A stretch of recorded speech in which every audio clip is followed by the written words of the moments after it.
Yeah. So I think there's maybe Will you say something real quick so I can see if I can hear you? And we charge people to Does she not hear you? Doesn't look like she hears you. to learn. Right. Afternoon, I should say. Hello, everyone. Can we gather? It's 1:30. And I will start the meeting of the Maine Recovery Council with an apology that I am again coming to with Zoom, but I have a husband who had a medical procedure and I can't leave him alone. So much paper here. I'm here in Bangor. So welcome everyone, and welcome to those who are remote and in the building. So because again, there's a logistics problem with me coming in on Zoom, I'm going to ask Mary and Haley if they can keep track of the room, because even though I have a little picture of who's in the room, I can't possibly see anyone's hand. So I'm asking that Haley and Mary, if they can help me to make sure that when there's hands raised, I can see them and recognize them so they're able to speak. So again, I welcome everybody to the meeting. I also welcome any members of the public that are there in person or via Zoom, and I appreciate it. The council appreciates the amount of support that we get from the community and from the attendance of these meetings. So welcome. So I thought I'd start off on a positive note with the meetings by congratulating some of our esteemed members of the council. I'd like to recognize a few accomplishments of our council outside of their role of the council. So Courtney, I'd like to congratulate the council. I'd like to congratulate you on your re-election to the Augusta City Council and for your efforts with that. And certainly, I'm sure that the citizens of Augusta are happy to have you part of that crew. I'd also like to recognize both Courtney and Haley and congratulate them on their new acceptance to law school and their very bright futures. We certainly knew that was a possibility and they'll do well, but we want to congratulate the both of you. And last but not least, I'd like to congratulate Miles. I'm not sure if he's there in person or I can't see him on the Zoom, but Miles was awarded, I believe, just last week, the Presidential Award from UMA to recognize him for education advocacy and service to his community. And I think he's the first one to actually ever receive that award. And thank you very much, Miles, for all that you do for the community and for the council. But just a round of applause, please, for great community work. We do have some amazing members, so I do that. So I also want to recognize. 1 second. If I could, I just want a message for Miles. Miles is going to be about 30 minutes late. He's on the road right now, and I wish he was here for what you just said, but He has such a. I will repeat it. Somebody remind me, and I'll make sure before we end the meeting we will repeat it because it's a well-deserved award. Okay, thank you. So this is technically, according to our bylaws, our annual meeting where we will, in a few minutes, elect some officers. But before that, I just want to be able to make sure the council understands that although sometimes it seems like a slow pace, the amount of work that we've done in a year is amazing. I mean, we started last November without anything. We wrote bylaws, got those in place with the conflict of interest. We developed two very much working subcommittees. The governance, the finance, and the program grants committees are up and running and doing great work. We attended, a couple of our members attended a conference in Boston to meet other states and the participants they had and what they're doing with their funding. We wrote a job description, interviewed and hired the first Maine Recovery Council coordinator, with Mary coming to our team. We also were able to hire a nationally renowned expert, a consultant on opiate, Dr. Kim Johnson, who was able to work with us. And you both received two of her reports that she did for us. But one of the things that was a gift that she gave us was, I think she really was a guide and a push for the council to come up with some priorities and to push that issue. And we greatly appreciate that. And I'll report later about Kim Johnson's work with us in that's going. We conducted a community survey in less than a very short time, turnaround time, and even for just the short, 30 days we had that out, we received over 568 responses from the community with that survey. We held a public forum with at least 58 people who spoke in person, and I don't have the exact count of how many written testimonies we have. We've reviewed all of those and coordinated those to help us make decisions on our priorities. And last month, we made a decision to distribute approximately 9 million of our funds. That's a lot of work.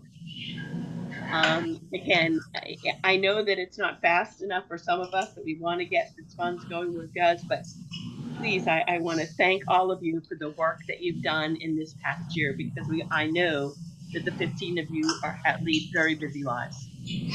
And I just wanted to take the time to appreciate it. And if I left some other accomplishment we had in the between time, I apologize. And please let me know what that is. But thank you all for that.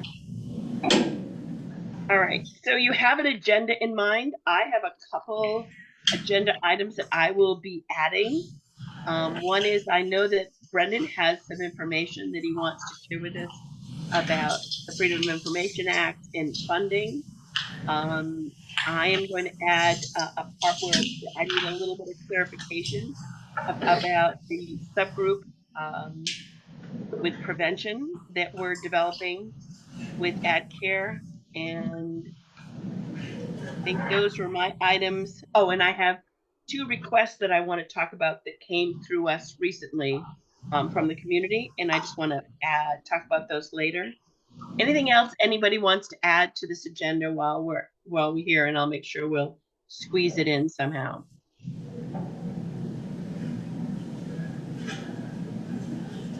All right. Don't see anything, so we'll move forward. So the first item on our agenda is you all received copies of the December 14th minutes for your review, and it's time for a discussion. If no discussion, I'll take a motion to accept the minutes. Actually, I do want to make an amendment to the minutes. I don't know how to do that. Just tell me what I didn't get it right. The wording, it says that we in the, oh my gosh, where are they? Thank you. On the second page here, in the voting, the council action, it says establish a collaboration with the New England Prevention Working Group, and they're called the New England Prevention Technology Transfer Center. Just fill it in, Okay. please, and I'll fix that. Sorry. That's okay. I just feels like that we should get that right, the name right. Thank you. Yeah, thank you. So any other amendments that are suggested before we take a motion? So it's the New England Prevention Technology Transfer Center? Exactly. Okay, all right. Yeah, I'll fix that. Thanks. Yep. So do I hear a motion that we accept the minutes with the amendment that Liz has added? I make a motion that we accept the minutes with the addendum carried by Liz. I will second. Bruce, second. Okay, it's been moved and seconded. Can I have Haley call a roll, please? Liz Black, one more. Yes. Todd Brackett, Yes. Lydia Crafts, Joe Everett, Yes. Betsy Fitzgerald, Yes. Courtney Gary Allen, Yes. Pat Kimball, Yes. Ben Mann, Yes. Bruce Nodden, Yes. Miles Olet, Eric Small, Yes. Gordon Smith, Yes. Keena Thackrar, Yes. Chastity Toole, Paul Vinsel. Yes.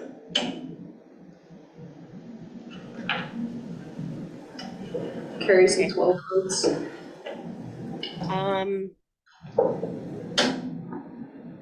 Okay, so I am going to ask right now that if it is okay, I'll take a consensus of the members of the committee. I just got a message from a Representative Kraft that she is on her way to the meeting.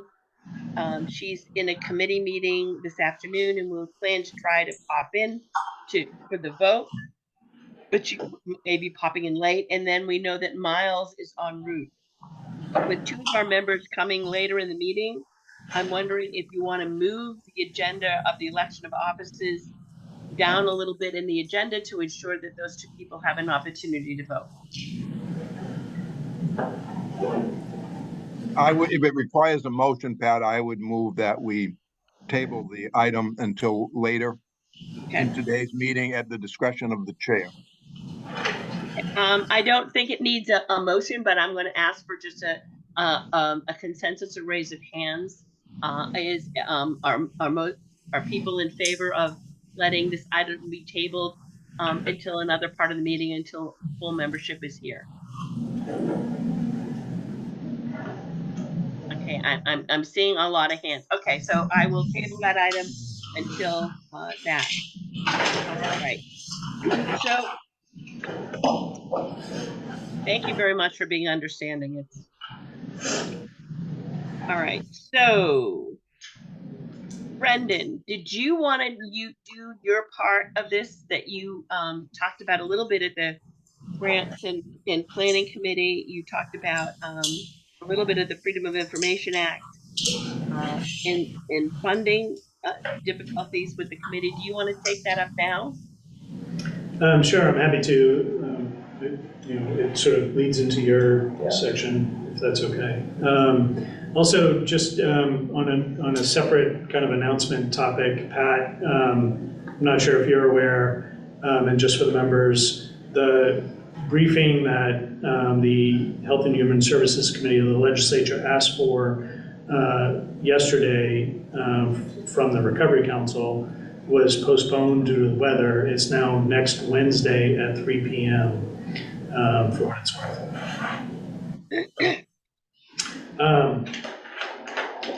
Yesterday, the Program and Grants Committee met, and I talked about two issues before the committee. One was about multi-year funding, because some of the plan that the council put forward, as you know, allocates money both in this year and in next year.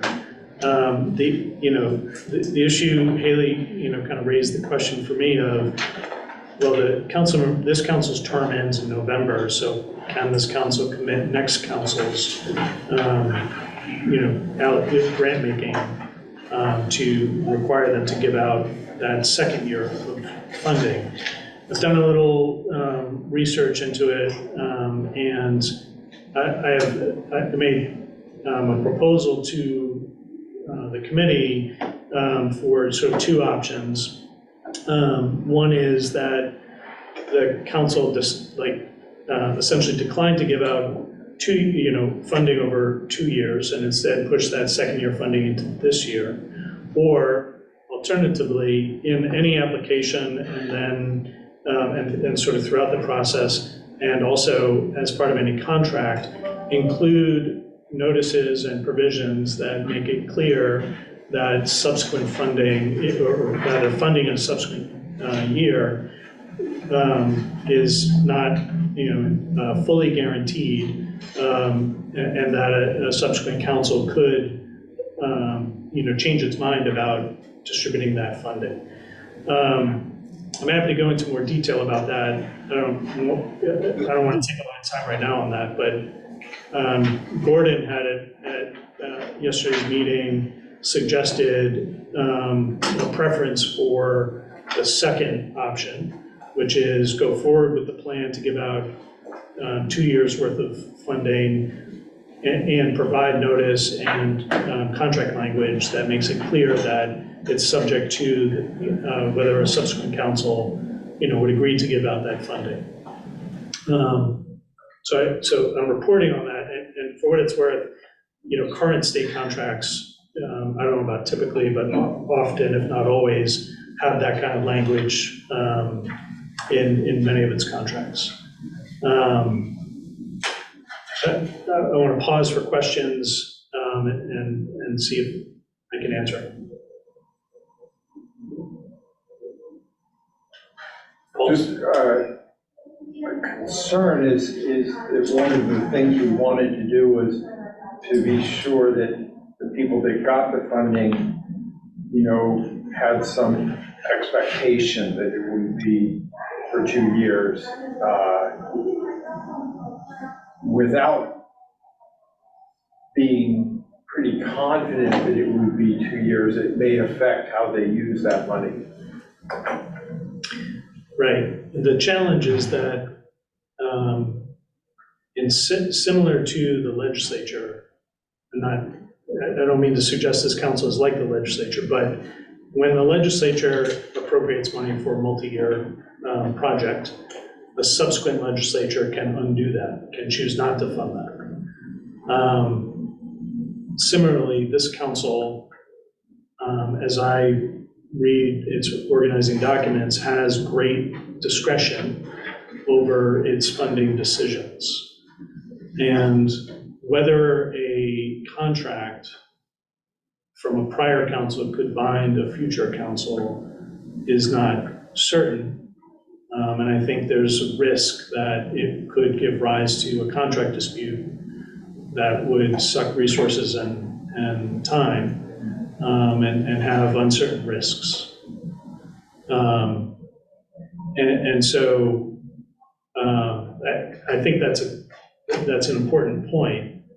And I think it's going to be up to the council how it wants to deal with that issue. Knowing that's kind of standard language for state contracts, I think they feel a little better about it. Yep. I think it would be hard to say, let's give them 2 years money in year one, because then that takes money away from the next council. Or potentially could take money away from them. What was that, option one? Yeah, to push the year two funding into year one. Yeah, I know, Paul, I agree that it makes it very hard, particularly for agencies that are depending on that money. In the optimist in me would like to think that a council would honor what the council prior before them chose to do. But again, there's that risk that they could choose not to. But the legislature has that same option. I've certainly been part of having a contract with the state and with it being threatened to be cut, not because we weren't doing our work, but because there were budget change priorities within the legislature. So again, it can happen. I think anyone who has a contract knows, but it is a little disheartening. I think for me, it was a little hard to grapple around, knowing that agencies that we work with aren't agencies with a lot of money in the bank. And so any money they do have is usually spent and spent wisely. But I think, we have to somewhat have some faith that the people going on before us will honor what we wanted. And I noticed that Gordon has his hand up. Thank you, Gordon. Thank you, Pat. I wanted to address Dr. Vincel's concern in two ways, both of which came up at the Grants and Programs Committee yesterday. Paul, I don't think this will have much of a chilling effect upon people that might file an application for a 2-year award, for two reasons. First, it is standard contract language, and a lot of the people that will be applying for our work in Maine, of course, have state contracts, and they're very familiar with the riders of these contracts that pretty much say, this is taxpayer public money, the contract is subject to that. So that money being available. And it's also subject to many other conditions, like we might not support the second year of a contract if in the first year they didn't make their required reporting, for instance. We say in the contract we had required quarterly reports, we got none of them. We could cut that funding off. So I think it's something that these organizations are used to and will not shy away from. Secondly, and I think it's important to remember this, that our appointments expire in November. And that's a good month, honestly, for the following reasons: that the people that with the opportunity to make those appointments will be in November the same people who made our original appointments. The Attorney General, the governor, the towns and cities, and the same legislative leaders. Now, 2 months from that if we expired in January, that wouldn't necessarily be the case. But so I think it's a high likelihood. If I was running a behavioral health organization and I knew that, I'd say, well, it's pretty likely that the next 2-year council will look very much like the existing council. So I just wanted to remind you of those two things, Dr. Vincent. Thank you. Courtney has her hand up.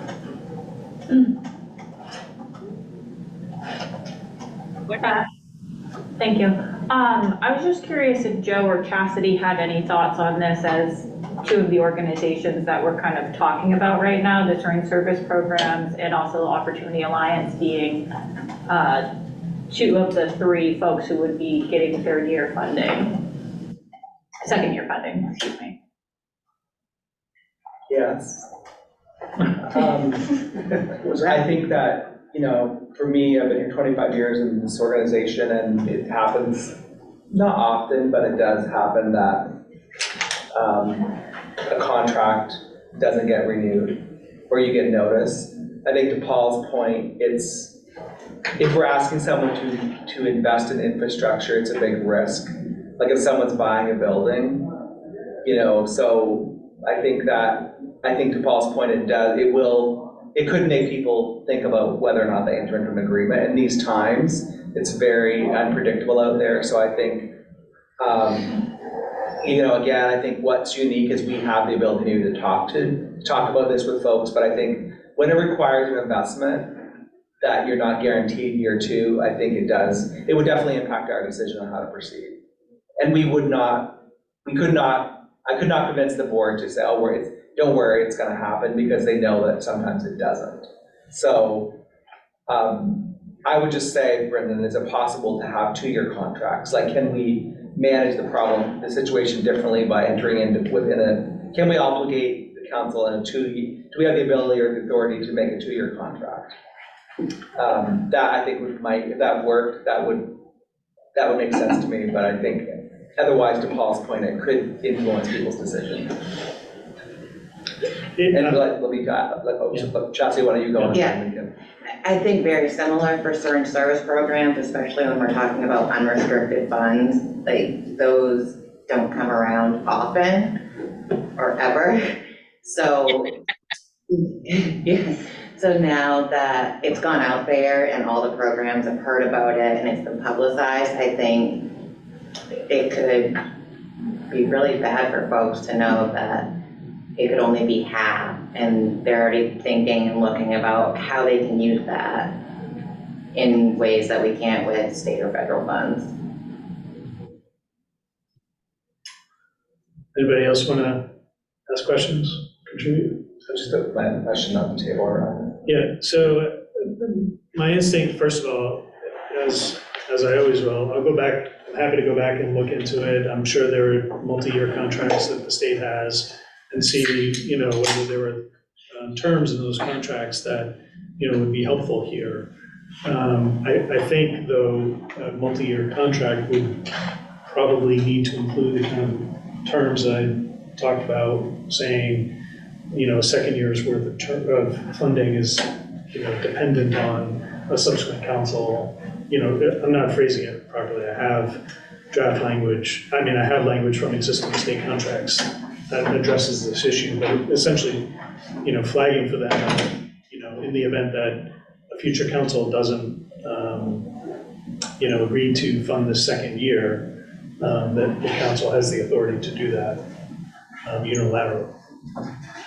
This may actually be a Ben question, but what's the fiscal year? Like, if we're giving out money now, is it going by the calendar year, or would we actually be in the year to July 1? It's a great question. I was looking at Mary's table and also the budget that the finance committee put together. I have year 1, year 2, year 3. I also have calendar years, and we can also put in a third row that had fiscal years. So I think as we make funding available, I do think it's not going to line up evenly on fiscal years, calendar years, or or otherwise, the contracts are gonna start, or the agreements that we put in place with providers are gonna start when they're ready, right? Which will be partway through a year, and it'll be year one, but it'll be 3 months of 24 and 9 months of 25, and then it'll go into year two of the contract, which will be part year in 25 and 26. So we can keep track of this pretty easily, but it will be also not totally straightforward. So, Jen's like a non, no, it's just like sort of non-answer. Yeah, and then most of state contracts are fiscal year, correct? July 1. The state fiscal year starts on July 1. We have a lot of contracts that start on July 1. We intentionally and very purposely do not start all contracts on July 1 because we could not handle the throughput at that point, because we would have to re-up every single contract in May and June for a July 1 start. We couldn't do that, so we intentionally move them off to October 1 or January 1st or April 1st generally, but we also have contracts that start in the middle of the month sometimes if that's the need for it. So I think there's, maybe just trying to reassure the council here is this is standard practice, whether it's federal funding or state funding or even philanthropic funding. I think we're gonna have to just manage the timing of when funds go out the door and when we're paying invoices and bills. And I also want to be respectful, if we are going to tag on to contracts, that we not ask agencies to have a different time frame than already their existing contract. I would hate to see them have to deal with two different. So those are things we just have to keep on the radar as we do this. Pat, I have a follow-up question. Sure. Brendan, I'm sorry, you probably already said this, but can you help me remember what you just said? So this is option 1, right? We add a rider that says that you might not get this in year 2. Can you reiterate option 2? So the two options are, your option 1 is, the, language saying you may not get this in year 2. The other option is you could push the year 2 funding into year 1. In other words, you could just, instead of this chart has funding in 2 different years, you could just do it you could just combine them in year 1. That sort of eliminates the problem, but it creates a different problem. Which would be a Ben question. What problem does that create? I would strongly be against that option. We would redo our budget immediately that we passed last council if we are going to push out funding that is intended to support services in a different program period than the first period. So if we're doubling the funding for prevention services and pushing it all out and then expecting the provider to only spend half of that in year 1 and save half of it for the second year, even though they have the full amount starting on day 1, I think that's very dangerous, and it would incentivize us going through the fund. They would be running out of money probably and coming back to the council for additional funds in the second year. Okay, I'm not advocating for one or for the other. I'm seeking to understand. I think that brings up another point that's like not technically what we're talking about, but adjacent, about upfront funding versus invoicing funding. Especially for the small orgs, I don't want to see these contracts like the state contract, no offense state, where you have to invoice every month to get the money. It's like a reimbursable contract, and I don't know the right word for that, but I would like to see these contracts be upfront money. Like we've said, we want the certain service programs to be able to do what they need to do when they need to do it, which means that they shouldn't have to have the $75,000 upfront to do that work. Am I making sense? I think so. I mean, as I understand it, you're just like, Give you them prefer it to be a $75,000. grant. Here's the chunk of change. You said you're going to do X, Y, and Z with it. Go do that thing. As opposed to you've said you're going to do that thing. Submit an invoice every X period of time for the work doing that thing. Yes. So that would be like more of a fee for service. And I think, Courtney, it's a good question. I certainly don't. And I think the finance committee can work that out so we can make it as simple as possible without having every time they purchase something again. We know that these organizations that we're giving the money to do not have a lot of excess funding. And so asking them to pay up front for things becomes very difficult, and the money should be there. And so I think we can ask the finance committee. And again, because we haven't really, and Ben's going to talk about it later, the way the money works is a little difficult. Because we're giving the money to the state. Anyways, Ben's going to talk about it at his piece about the finance committee, but we certainly can keep that in mind when it comes to the part that we're talking about agencies that don't have slush funds. And so they need the money when they need the money, not sending in a bill after the fact. So we could do that. Okay, so that would be a finance committee discussion? Yeah, I think so. Because again, Ben's going to share with us some of the things we've discovered in giving the money to agencies that are already in state contracts. I think that'll be clearer later. Pat, I see Eric's hand up. Eric. Thank you. Eric Small, San Francisco. I agree with Courtney. I guess my question is, are we going to have some, they're going to have to provide results at the end of, we give them the money up front, and then they have to show that they've done the work to get the rest of the money. And we shouldn't make them wait for the money and use your own money and then we reimburse. I mean, I definitely know. But what's the word I'm looking for? Measurables or? Outcomes. Outcomes, thank you. I assume they're going to provide the outcomes, and if they haven't met all the measurements, we're going to say, sorry, you don't get the next amount. I mean, I think, in putting these documents together, I'm going to be looking to this group for guidance on these things. I mean, this group was intentionally and thoughtfully comprised of people who receive grants and who make grants. You all know this, I think, intimately, and so I think we'll be looking to this group for guidance. I know that we provide a lot of outcomes to a lot of grants we have at the police department, and it can be tedious to provide them. I want to make that really easy. Maybe somebody's asking to buy equipment for the need for whatever they're setting up. They should just have to provide a receipt, make it really simple. But they do need to provide outcomes to get, the second half of the $750,000, or we wouldn't know what's going on. Are you saying for the syringe service programs, we voted for general funding? Are you saying in my mind, and I would look to Cassidy, but on the outcomes, I believe the state already has required outcomes, like they have to report every month. Is that the type of outcomes you're looking for, or are you looking for an itemized receipt? Like main access points, I wouldn't be so worried about that. Like, we know that that's a program that's in place, right? They have outcomes and meet them. We know that. What about a startup or something to that effect? Like somebody that's starting up, we need to get the outcomes before we give them another $750,000. But I do think, again, I'm a little late to the game here, but they're going to do RFPs for this stuff that we've already said. They're going to do a proposal request, even though we've already allocated this. Is this kind of like we've allocated this to you, but you still should give us your proposal? Is that how we're going to work this? Or are we just going to say, here's $750,000? Because I feel a little bit like, I'd still like to see the proposal with the outcomes for a startup, not necessarily main access points, with a known entity. And then we decide on the second year payment. I know their hands up. Can I just suggest that this get held over to we talked about yesterday? Because I think Eric will answer a lot of your questions, and I think we also need to sort of talk about the Maine state infrastructure and how we utilize that, to your point. So I think if we can hold that over, it will all, I think, come together when the committee sort of tees up yesterday's.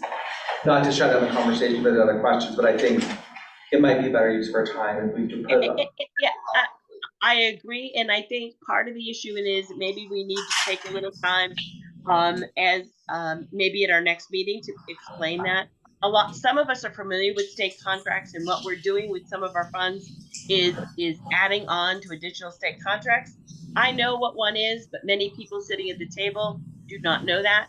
So maybe we'll take a little bit of time of having an educational session. Well, that is because Eric's points, I think, are valid, but we also have to move forward. So thank you for that, Joe. Is that okay if we move forward with that? And I see that Miles is in the room too. So And people have questions, I didn't mean to shut it down, I just wanted, I know it's gonna be a lot bigger conversation in about 5 minutes or 10. It is.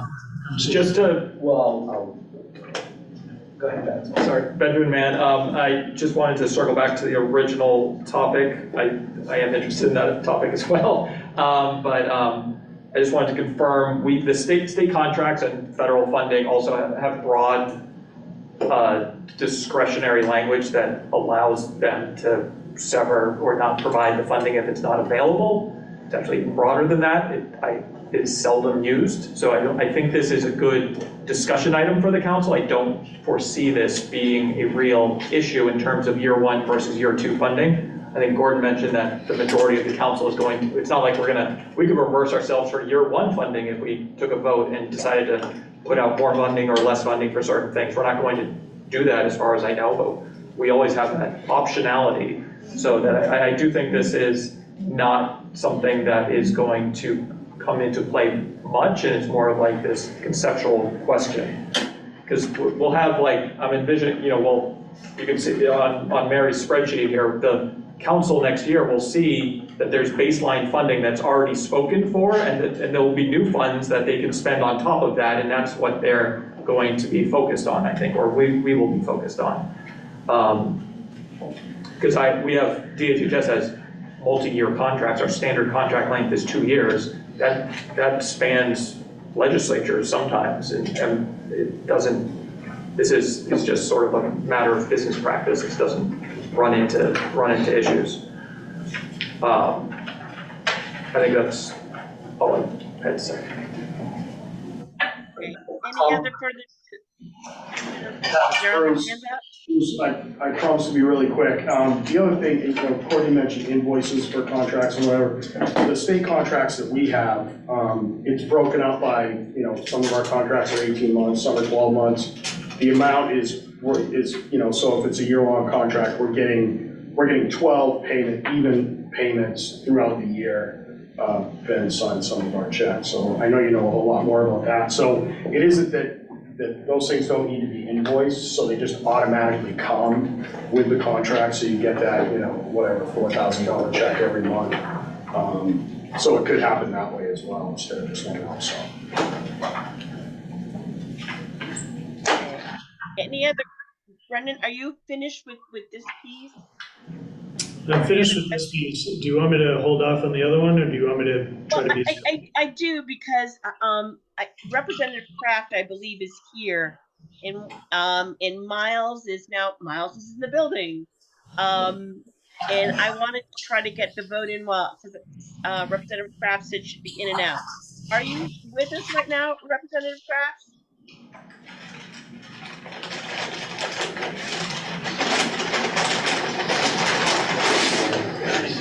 Maybe not. All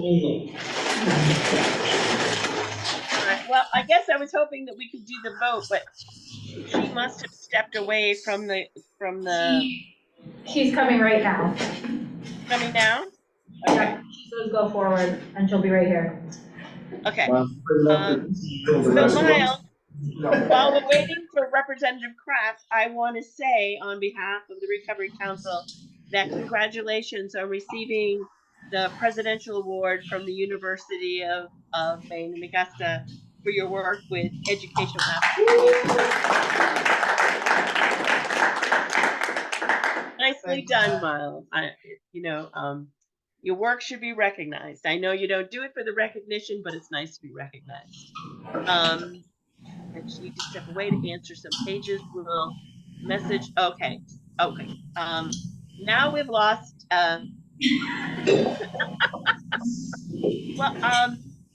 Okay. So, let me think. She'll message me. Talk about are you looking to fill a couple minutes? Is that what you're trying to do? Sure, I'm going to fill a couple minutes quickly because I think I can, and then see if Tina will be back. So, I just have a question for the group. So last month, when you voted to have the ATTC or the AdCare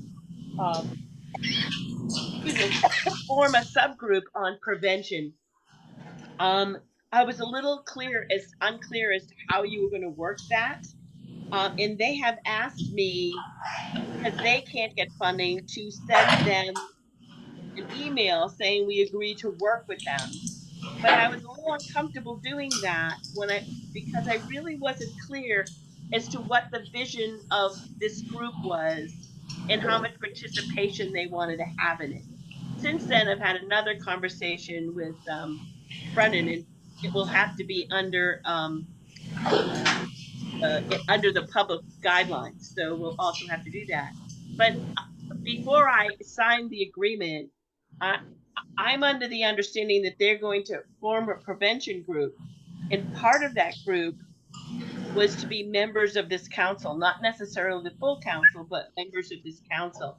Is that also everyone else's understanding, or is that just mine?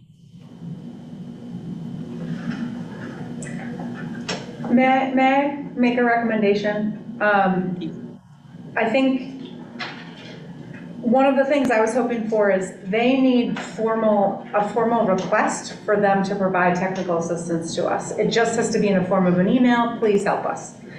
And I think then at that point, what I would propose is that we ask them to come up with a plan for how they might best form a work group to support us. So, ask them to create a plan with ideas of who would be on the council, on this work group from outside of the council. I think we can decide who we want to be from the council on the work group, but I think it also makes sense. The idea is that, there are lots of ways of doing prevention and a lot of folks who do prevention work out there. And really on the council, I think I'm perhaps the only one who's had experience in that, and it makes sense to have others provide us with some of their expertise. So it feels like right now it's like I'm asking people and then bringing it to the council, and I feel like there's people who should actually have their voices heard and in public forum to say what it is and provide some recommendations to us. And so I guess I'm suggesting we ask the PTTC to create a plan and a timeline, and then we can come back to the council with that plan and make adjustments to it. In terms of who's on the work group from the council, that could be a separate, people I'd like to be on the work group, and perhaps there are others that want to be on the work group. But we could also figure out in the meantime, how do we hold the meetings in public? What sort of decision-making? They're not going to have decision-making, it's creating recommendations for us, I think was the proposal. Thank you for that clarification. As I said, when I was asked to just send them a thing saying we want to work with them, I was a little unclear if that was the entire council's vision of how that went before I pushed that email through. Other than that, I just needed some input from the council. Any other questions? Other than that, what I'll do is I will move forward and email them requesting technical assistance from them and asking them, as Liz said, to prepare a plan and a timeline for us. Bring that back to the full council to hear, and then we'll move forward. Does that, just looking for consensus, does that look like a plan? Yep. Yes. All right, I see nodding heads. Excellent. Okay, Tina is not back yet. So, all right. So, I will. Oh, she's back. I'm gonna do this now. All right. So we are going to revert back to the part of the agenda that we're doing about elections. And before we start, okay, Gordon, you have a question in regards to. I do, and it's a question for Brendan, really. It's a procedural question, Brendan, that there's only one office here in the slate that was presented by the governance committee that's contested. If neither of the candidates receives the requisite 3/5 vote, excuse me, would we then be permitted to nominate additional candidates for that position? Gordon, the bylaws, I think, are silent on that. I mean, in general, the council has the authority to designate, through this process, candidates for, or people for those positions. And so, if there's, in the event that there isn't a successful election of the existing candidates for a position of officer, I'm inclined to, with the interest of trying to help the council move its work forward, find support for the idea that the council, can, in this meeting, consider a third candidate, that is nominated here, and to vote on that. Thank you. I'm prepared to make such a motion if necessary, to nominate such an individual. Are all the members of the council present? Being remote, I can't see that. I think they all are now. Yep, Okay, thank you. they all are now. All right. Well, thank you very much. Thanks, Gordon.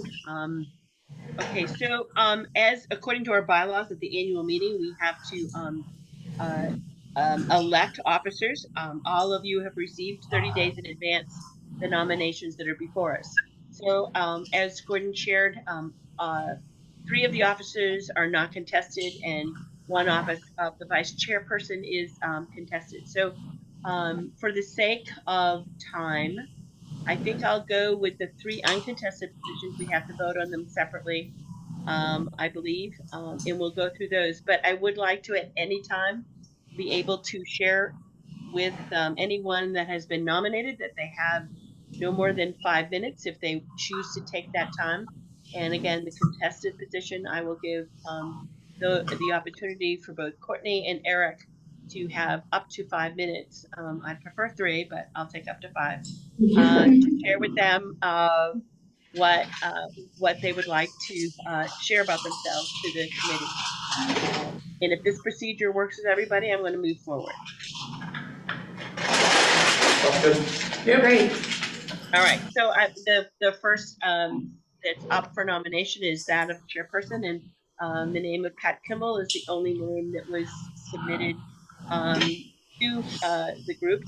I am not going to take 5 minutes. I will say thank you very much for placing my name in nomination, and it certainly has been my honor to serve in the past year as the chair to this committee. So if there's no questions of me, I certainly will take questions. If there's none, I'll ask Haley to call a roll. Do we need a motion?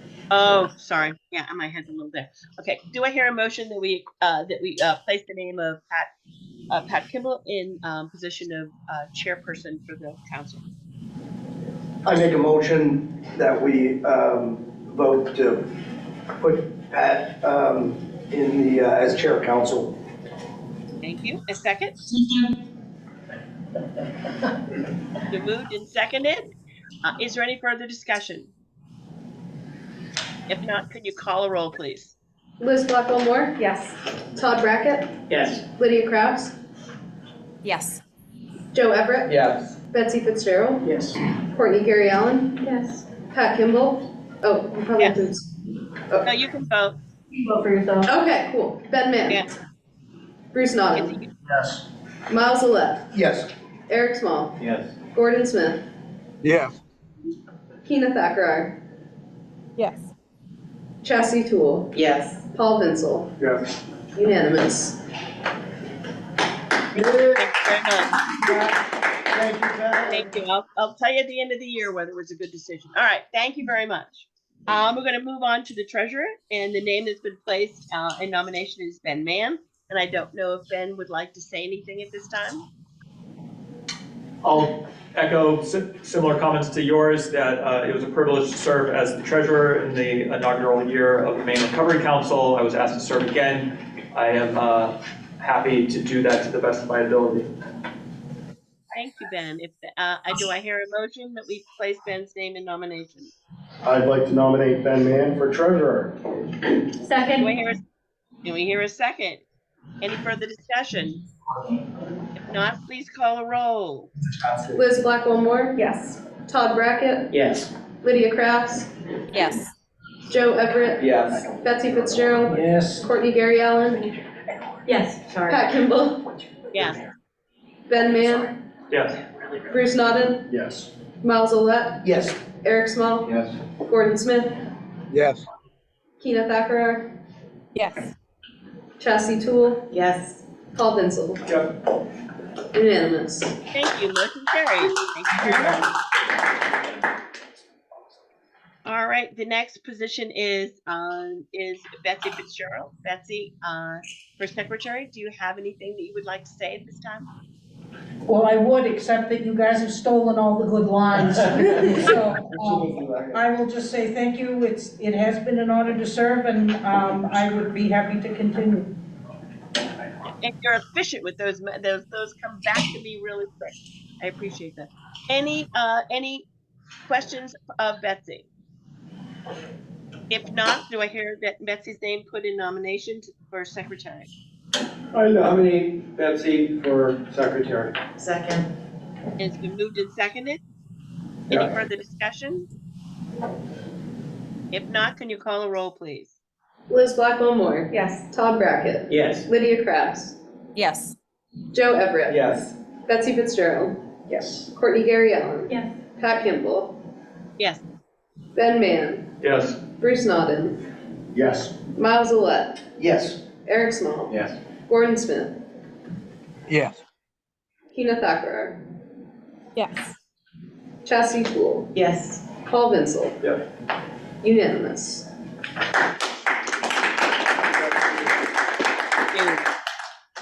Thank you very much. Okay, so we're going to this point go to the position of vice chair, and two names have been placed in nomination, Courtney and Eric, and I will give them 3 to 5 minutes to share with the group if they want to at this time any information they would like to share.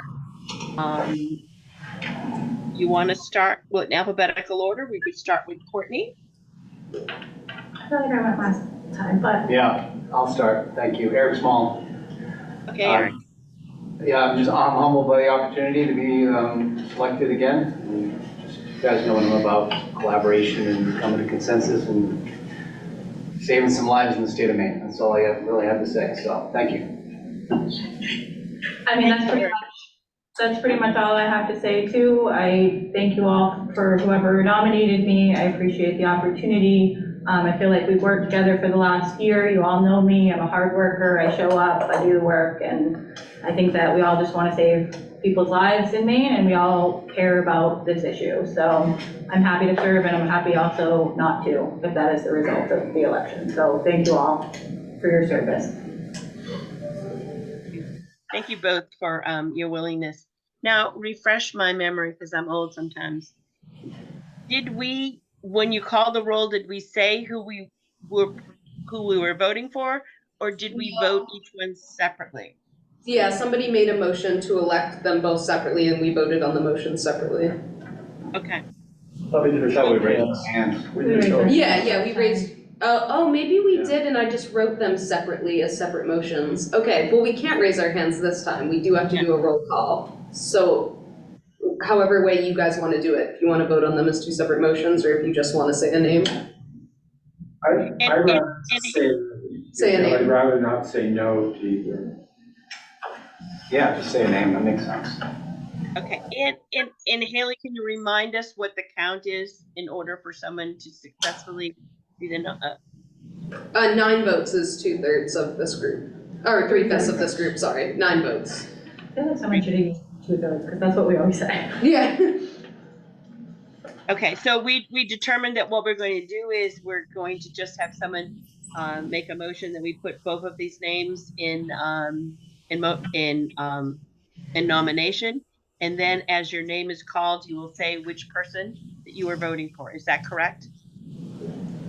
Yeah. That's Okay. right. I make a motion that we put Eric Small and Courtney Gary Allen, their name up for vice chair of the Maine Recovery Council. I'd second that. it's been moved and seconded. Any other further discussion? If not, Courtney, Haley, can you call a roll, please? Thank you. Liz Blackwell-Moore, Courtney. Todd Brackett, Eric. Lydia Crafts, Courtney. Joe Everett, Courtney. Betsy Fitzgerald, Courtney. Courtney Gary Allen, Courtney. Pat Kimball, Eric.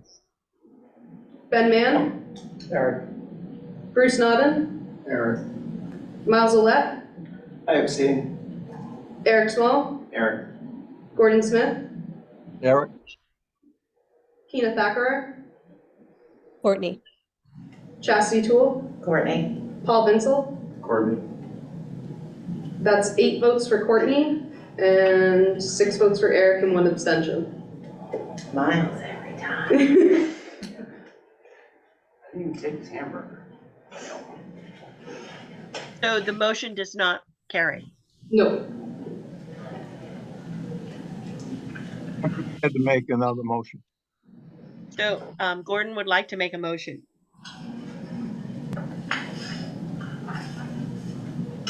Okay, just a second here. I know that there's been real interest in having a person with lived experience be an officer of this council. Recognizing that, I approached some other individuals who have had the courage to share with us that they are in recovery, to explore whether any of them would be willing to serve as vice chair if neither Eric nor Courtney got 9 votes. Either who would be a fine vice chair. And Bruce Nodden is willing to serve, and I'd like to nominate him and speak to my nomination, if that's allowed under the process. And I would guess there would need to be a second to that nomination. So Gordon has placed a nomination that we vote to put Bruce Nodden in as vice chairperson of the Recovery Council. Do I hear a second on that? Second. It's been moved and seconded. Now I can open that up for discussion. Is there some discussion on this? I'd like to just make one brief comment that and then Bruce should be given an opportunity to comment himself, but Bruce for several months, if not years, has convened a weekly meeting. That's a very open meeting of anyone interested in participating in that weekly meeting. I attend when I can. Courtney and I were both at his meeting last week. This meeting attracts between 50 and 100 people, and I think that Bruce has done a terrific job of handling that meeting, of making certain that all voices are recognized, of not bringing an agenda to the table. I think he's very collaborative. He is in recovery, as you know, and so I think, in the interest of breaking what I see as kind of a stalemate, that Bruce would be an excellent vice chair. And I really appreciate the opportunity to nominate him as I had nominated Eric, and I really appreciate the opportunity. Thank you. I'd like to make a motion to nominate Chastity Toole for vice chair. I think, I will take that, Courtney, in just a second. I just want to make sure, I can tell his legal's got his hand up. Brendan. I'm not as versed maybe as some here on, procedures like this. It seems to me if there's a motion on the table, I think that has to be, I think I would suggest that be considered before subsequent motions. Regarding the motion, though, that's on the table, I just have a couple of questions for transparency purposes of Gordon and possibly of Bruce. And it sounds along the lines of, it sounds like there's been a conversation between at least the two of them about putting Bruce's name forward for nomination. And I'd like to ask, either of them or both of them to speak a little more about those conversations for the interests of transparency. To the extent others have been party to those conversations, to invite others to speak about those conversations. I'm happy, Pat, Wait a if minute, willing, I'm willing, happy to address them. if I can say one thing before that, Gordon. Sure. The only thing I question is, there was lots of conversation in regards to all 4 of these officers. Because the thing was, before we asked that before you place someone's name in nomination, that you actually talked to them and agreed that they had agreed to be in nomination. So there was lots of conversations that were out there in regards to all of the positions. So if you want us to report on those, I can, or people can, but there was lots of conversations. Yeah, Pat, I think I'm working a little on the fly here, but I think a difference is that the nominations were previously considered by the governance committee, which, as I think I recall, reported about its work to the council. And so that information was already out there and was publicly reported in at least 2 different meetings. And so I think I'm trying to ensure that that this process, that this carries with it the same opportunity for public notice. And it's certainly recognize that this is something that perhaps we, need to address in amendments to the bylaws or something like that. Point of order, Madam Chair. Yep. Sure. Just a question really, because the conversation seems less relevant. I'm not sure that under Robert's rules, which I'm far from an expert, although I've spent a ton of time at town meetings, I can tell you that, in the last 15 years, 18 a year. Just a point of order about, there's a nomination on the floor.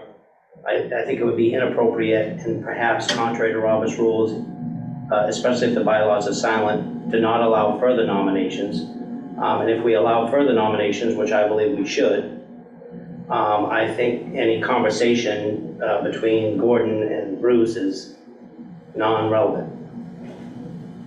That way there's no direction. In other words, we're not ceasing, it has to be, there was some sort of prearranged thing or something, you know what I mean? That's just my thought. Looks like Ken has her hand.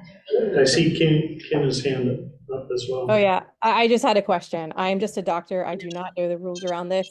Can we just not have 2 vice chairs? Like, I don't know. I'm just. So Kina, you're correct and you're sort of not correct. So according to our current bylaws, that's a no.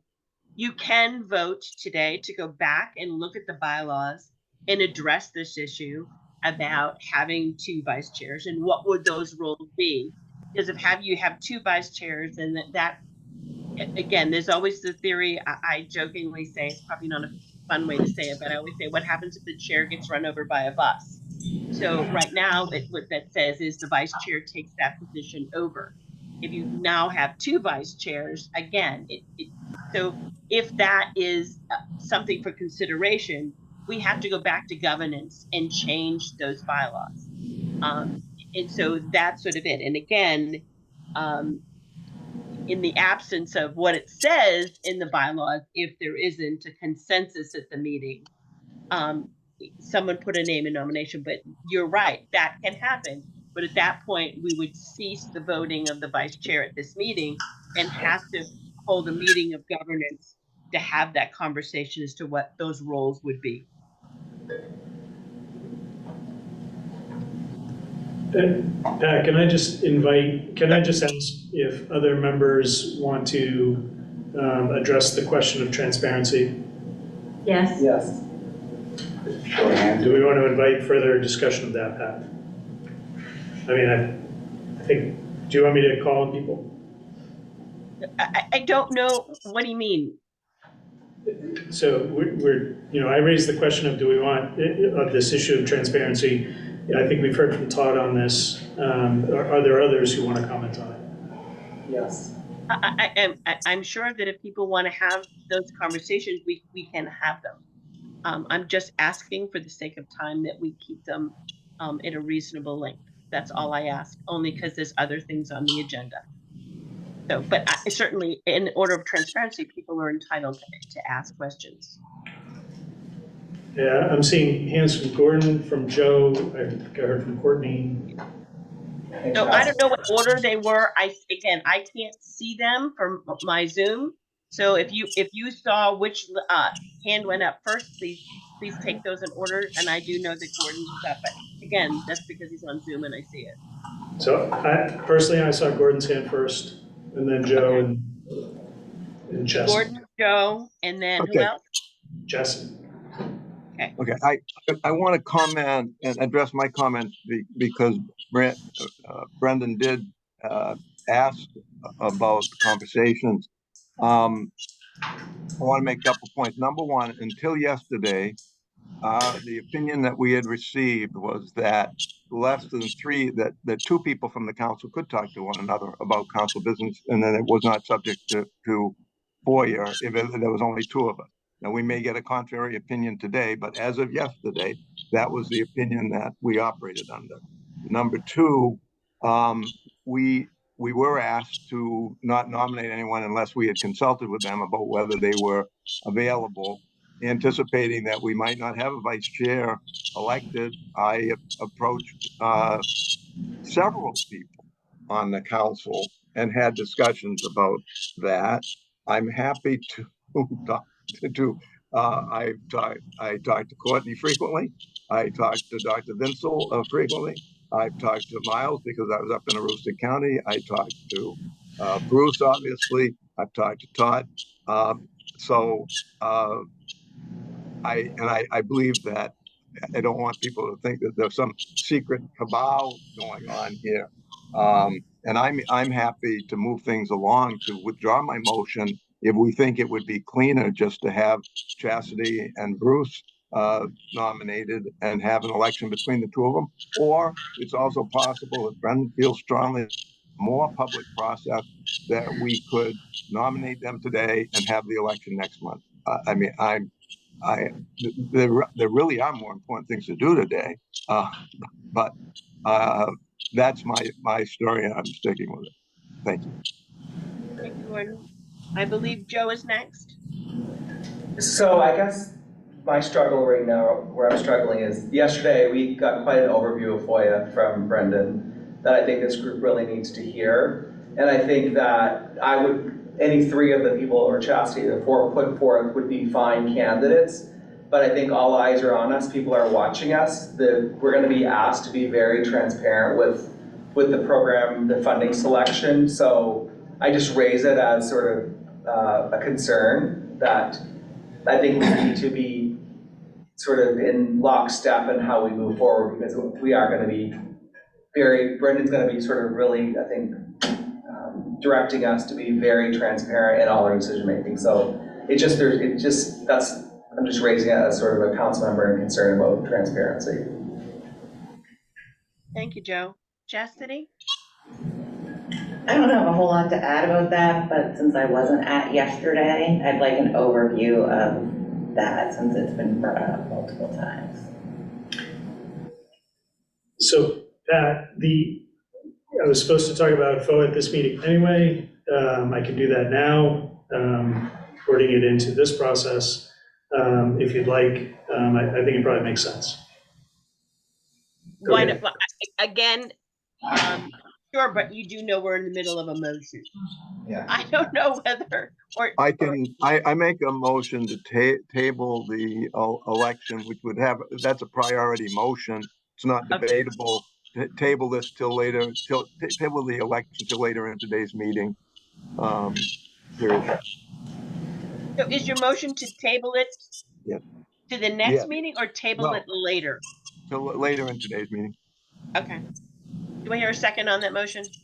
And I would second that, Joe. Okay, it's moved to second. Any further discussion? Could you read the motion, please? I don't. The motion is that, that the election for the vice chair be tabled to another part of the meeting. I almost wonder if moving it to next meeting would be better. It's not debatable. It's in the bylaws. The motion is not debatable. That's the one thing I do know, that we need to You vote can't on the change a table. motion. If the motion doesn't carry, you can make another motion, but the motion's been played, that's been seconded. Debatable. There's Not no more debatable. discussion. Eric? It's not debatable. It's not debatable. He's put his Eric? hand. Hands down. Oh, hands down. Roll call. So there's a motion on the floor, it's been seconded. Is there any further discussion on that motion? There You can need to call a roll. All right, can you call? Yeah. Liz Blackwell Moore, Yes. Todd Brackett, Yes. Lydia Crafts. Oh, sorry, she's gone. Joe Everett, Yes. Betsy Fitzgerald, Yes. Courtney Gary Allen, Yes. Pat Kimball, Yes. Ben Mann? Yes. Bruce Nauman? Yes. Miles Olet? Yes. Eric Small? No. Gordon Smith? Yes. Keena Thackrar? Yes. Chastity Toole? Yes. Paul Vinsel? Okay, it's the motion to be tabled. If there's no other, I'm gonna move Brendan on to the discussion of FOA. I'll be as brief as possible, and I recognize there may be a lot of questions about this. You know, as you all know, I have, up until now, taken the view that FOA, Maine's Freedom of Access Act, specifically Section 406, requires meetings of 3 or more members of this group to be at a public meeting. I've advised this, it's in the past, it's in the bylaws in Section 4.6. I've, as recently as last week, suggested that, you know, 2 members of this committee could, you know, get together and have discussions and would not trigger the public notice requirements. In answering questions that I think Ben originally raised about the need for transparency, I've reopened this topic for myself and come to what I think is the better reading of the statute, which is that the statute requires that this group's deliberations be conducted openly. That's in the purpose of FOA. You can find it in Section 401. That direction and the intent of the legislature is that private meetings be disfavored to the extent that they're used to defeat the purposes of FOA, which is, and the purpose of FOA is to have meetings, have the council's actions be taken openly, and specifically, again, that the deliberations be conducted openly. The statute also in Section 401 explicitly states that communications outside of public proceedings between members of this group are not prohibited unless those communications are used to defeat the purposes of this chapter. All that comes down to applying it to the actual work of the council. Most recently, it came up in the context of, you know, members of this group trying to work with entities outside of the council to carry forward its funding decisions. Discussions, you know, with staff at DHHS, discussions with staff at CDC, discussions with the Alphon Foundation or other organizations to try to figure out the nuts and bolts of getting this funding out the door.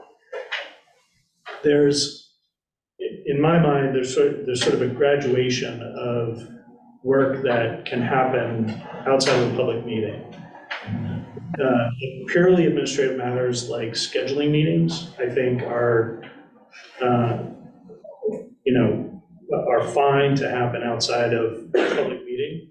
I don't think those communications, would be used to defeat the purposes of the subject of FOA. They're, coming up with an agenda. Some may say that, a discussion of things to leave off or things to put on, could implicate, the openness that this group is required to follow. Then we get into sort of fact-finding work that I think everyone agrees needs to happen in order to get this group's funding out the door.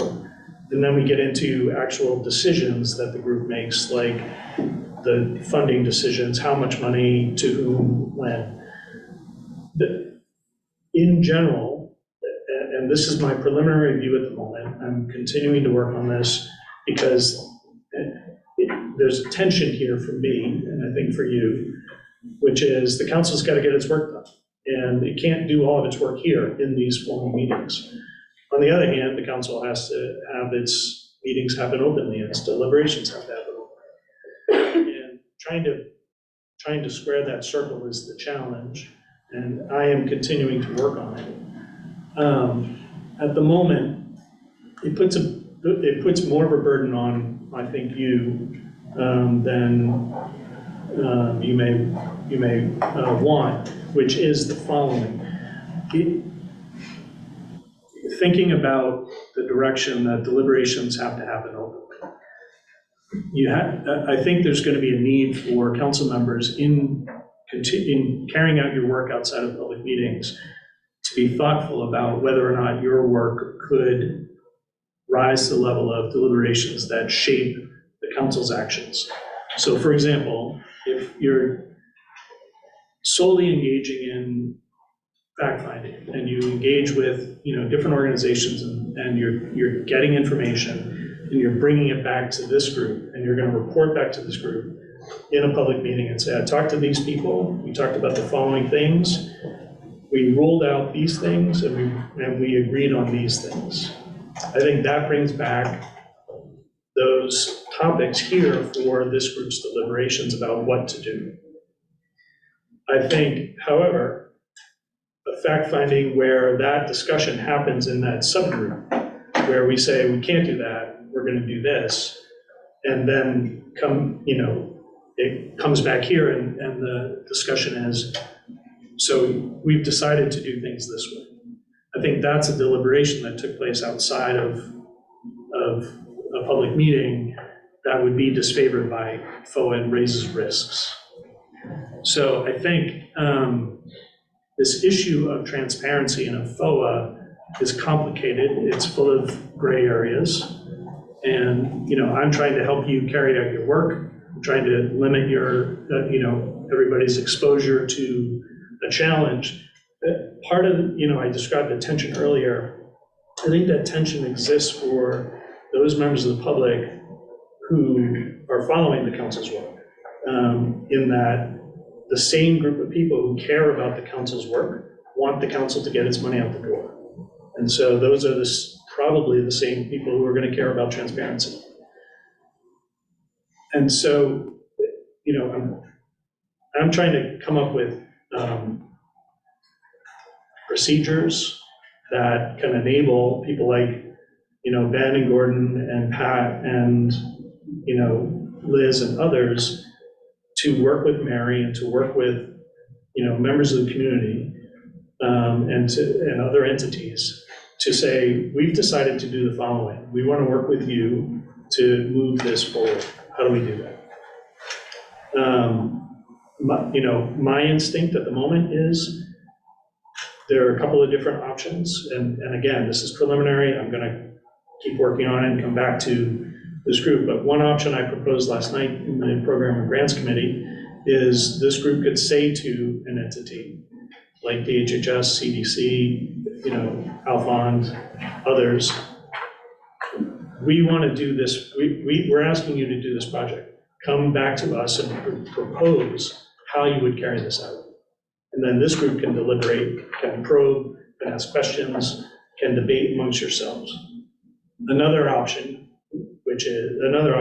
could be, and this is somewhat less ideal from my point of view, but I recognize the need for it, is this group goes forward with the meetings it's already planning to have those discussions. To the extent you're getting into a position of making decisions in those discussions, hold off on that and recognize that those ought to happen at this level and report back. The idea is that to the extent you are concerned that something is happening, that discussion is happening outside of the public view, that this group, as part of its deliberations, needs to be doing itself, you can cure that by coming back here and reporting to this group in a fulsome way, not this requires some, being aware of self-editing, things like that, but in a fulsome way, reporting on the range of things that were discussed, the people you talked about it with, and having it all aired out in a public meeting. This is difficult because it is cumbersome. There's no question that this complicates the council's work and that it makes it harder. It's certainly true that other entities in Maine don't have to operate according to these same rules. I haven't done a canvas, and I'm not sure I will, but I am going to look at other entities and see how they go about their business. For example, I haven't looked at the DHHS process for RFPs, but a lot of it's public.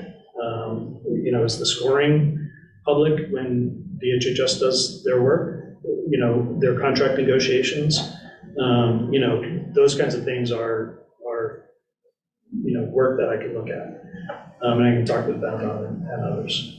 I often look to the structure of Efficiency Maine. It's got a group of trustees that I think of like you guys. It also has a whole staff that carries out the direction of the trustees. I think probably the trustees in their meetings say, please go do this thing, and staff goes and does their thing. Other entities,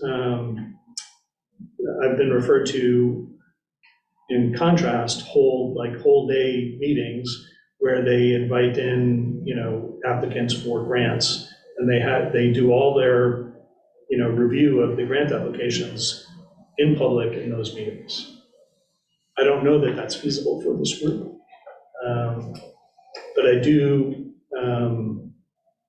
wonder whether this group can use currently scheduled meetings to have those necessary discussions about logistics, to the extent that there's a risk that decisions could be made or deliberations could be had in those side discussions. And so that discussion last night is sort of what's prompting this question of, 2 members versus 3 members, are conversations happening outside of public meetings? What's the core of, I think, what the council and each of you individually need to be thinking about are the deliberations of this group happening openly? Deliberation is not defined, but I think we can, I think I can support the idea that making decisions, either as a group, 2 people or more, you're sort of usurping the deliberations of the group, and that probably they should happen publicly, or you should come back and report on the discussions and decisions to this group so that they can be probed and discussed. Eric? Do you feel that one-on-one conversations, say a member of the council and a member of the community, just you say it's a nonprofit, for example, they've contacted you, just want to tell you their story. Again, I only I represent myself and not the full council, I make that very clear, but do you feel like those are things that we should also be reporting back during a meeting, just maybe a 2-minute conversation that I spoke to so-and-so about so-and-so? I think the council would benefit from hearing about your discussions, but I don't think that's absolutely required under FOIC, because I don't think that implicates the decision-making authority of the council. So I just have one comment, Courtney, and then I'll take it. So I do have to share that in regards to the nominations, I requested that when somebody was going to put someone's name in nomination, that they talk to that person beforehand. So I'm assuming now I maybe shouldn't have done that, but that was my role. That's what I asked people. So for instance, when someone put my name in nomination, matter of fact, I received more than one email and more than one conversation with people individually placing my name. And I'm sure it went along with all of those nominations. So I just want that to be clear that I don't think anyone here was doing anything that was not in the public eye, that it was really following my guidelines of saying, would you please talk to the person before you place their name in nomination? So that is my, go ahead, Brennan. So my thinking about that is more along the lines of kind of an administrative thing where it doesn't make sense for you to put someone's name forward if they don't want to do the job. Right. Discussing with them, however, how they would do their job and critical issues that you want them to vote with you on, those would be things that I think you should not discuss. Right. Okay, thank So you. Thank you. Courtney, go ahead.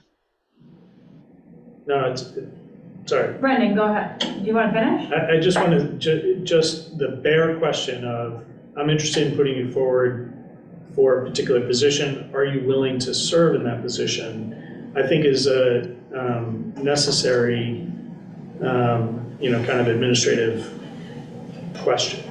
I'm happy to hear other views on that. Thank you. Courtney and then Gordon. So I have a question that is related to this and adjacent to this as well. As many of you know, I spend a lot of time in the State House, and while I've been in the State House over the course of the last few weeks, I've heard multiple occasions where lawmakers have an inclination that somehow this council is going to pay for insert whatever it is that they care about. And my understanding is that people who have had conversations with them about this, that sit at this council, is that allowable? Are people allowed to be having one-to-one conversations with either nonprofits or lawmakers about particular issues, and not going to the extent of promising the money, but going to implying that the money would be available to them? We're advocating on their behalf. I was asking the same question. That's exactly what I'm asking. Yeah, I thought we were asking the same question.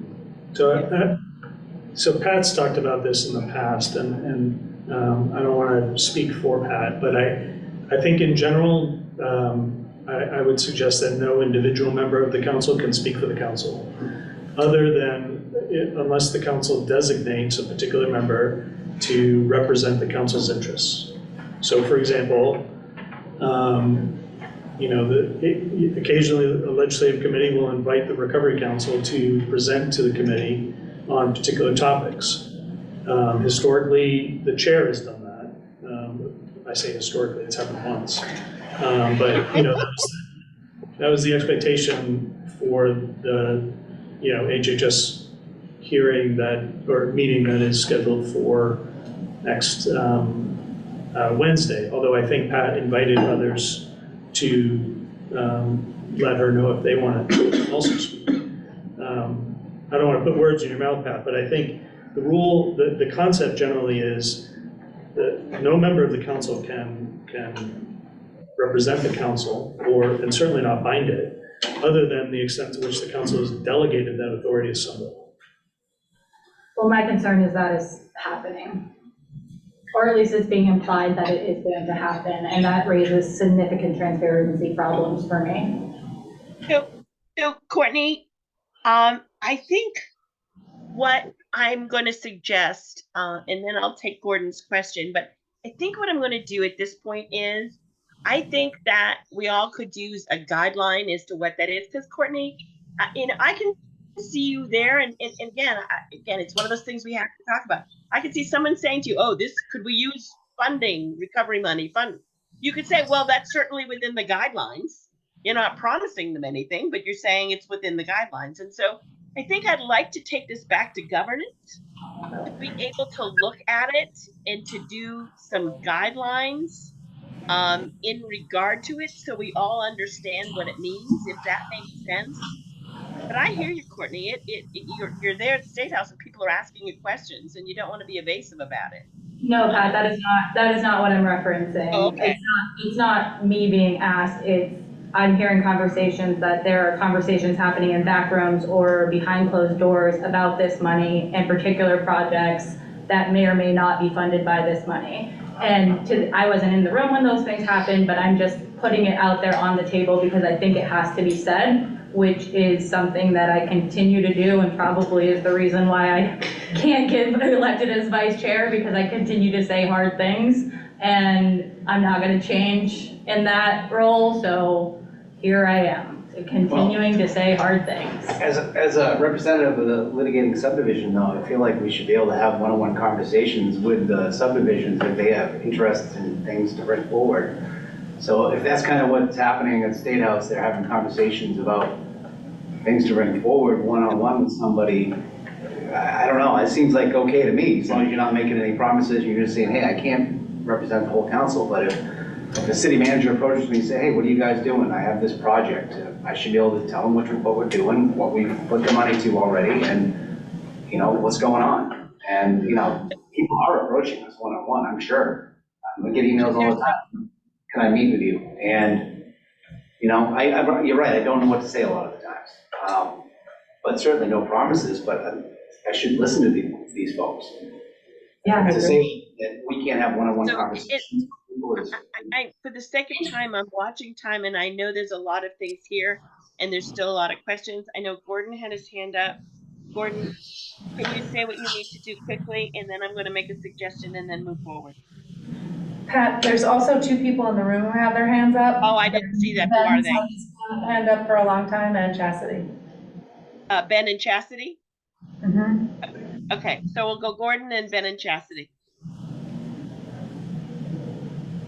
Gordon, you're muted. I will be brief, Pat. Thank you. Number one, I can't tell you the respect I have for Brendan and the work that he does, but I think we all understand this broad opinion of FOIA is profound and will profoundly affect the work of this council.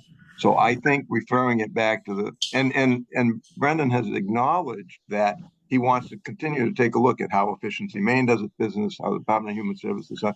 So these things, this really kind of scary area could get more clear and more clarity. Number two, I think it's going to be important for people like Ben and I to perhaps distinguish our role. I'm the state's director of opioid response. It is my responsibility to collaborate, to coordinate, to know that if we're going to be spending here, maybe the HRSA isn't going to spend over there. And I can't do my work under the circumstances that this opinion has been laid out, in my opinion, unless I'm able to say, oh, I'm not speaking in my capacity as a recovery council member, I'm speaking in my capacity as the opioid director. But I think that the right thing to do is to refer it over to the governance committee to provide clarity, because I think it's really an extraordinary change from the opinion that we were given previously. Thank you, Gordon. Ben, brief, please, and then Chastity. 30 seconds, just because my name was mentioned a couple times, I just wanted the council to be aware that I emailed Brendan to just clarify what I could or could not do in what I thought was implementing the intent of the last council's funding votes so that we could get these projects up and running. So So it's all your fault. And I'm very mindful of that there are different perspectives of DHHS and the department I work for. And my role on the council in that respect, I mean, I think we all have those we're dual-hatted and all of that, but I was just trying to carry out the work that the council had already voted on, period.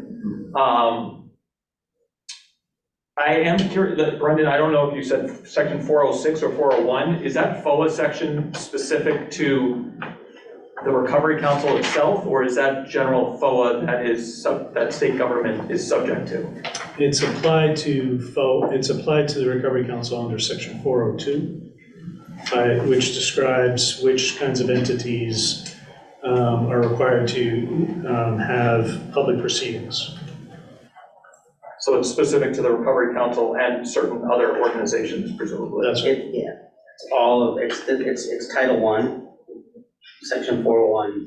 But like, is DHHS subject to that same section? You know, in reading that, I was asking that question.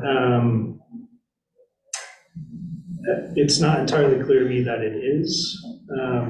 So FOA, for example, DHHS is subject to FOA's document requirements. Somebody could FOA, you know, the email you sent me. I actually retract my question because I don't want to talk about the legal implications of what DHHS is or is not subject to with respect to FOA in this area, but I do think with such a strict interpretation is going to significantly imperil the work that the council is able to do here, regardless of nominations or officials. And Pat, Chastity is next. I do want to address both Ben and Gordon's comments.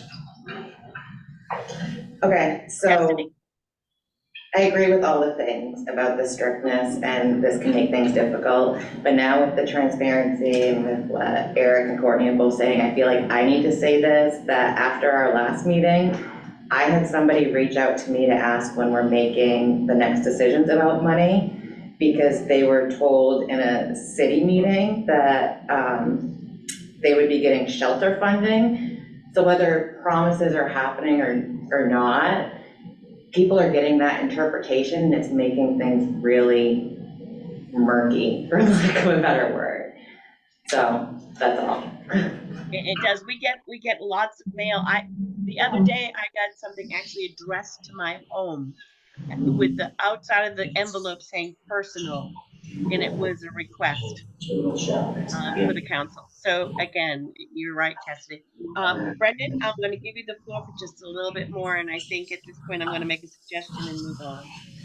Just briefly on Gordon's point, I've been thinking a lot about the dual hats that Gordon and Ben have relevant to this work and trying to carry this out. And Gordon's referring to the dual hat that he has generally regarding, and everybody else here has the same concept, and that's why you're here, because each of you has a role to play in opioid abatement work throughout the state. And so you all have both the role to play as a Recovery Council member to make decisions and to determine the work of this council. You all have roles to play in your own lives that instruct the council's work. It's certainly very difficult, if not impossible, to disentangle those at all times. And I don't want to be formalistic and suggest that you need to, in a certain moment, say, now I'm wearing my, opioid director hat, as opposed to now I'm wearing my Recovery Council hat. I think at the moment I would, Gordon should go out and collaborate, with folks around the state in his capacity as, Director of Opioid Response.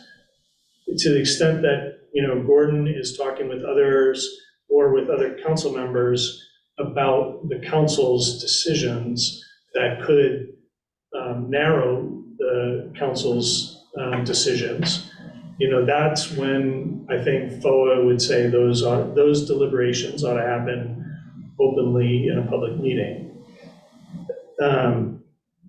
You know, regarding, and I'm happy to talk more about that in the governance committee or otherwise. You know, to the extent, you know, Ben is having conversations, just for example, with, you know, people in his office about how to carry out the funding decisions that the council's made. I think those conversations are incredibly important and need to happen. I think this council needs to take advantage of those existing resources that are being offered through DHHS to get the money out the door. And I want to, my goal is to give effect to that and to support that.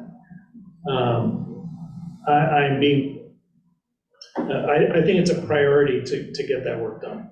And so this is a priority to sort this out.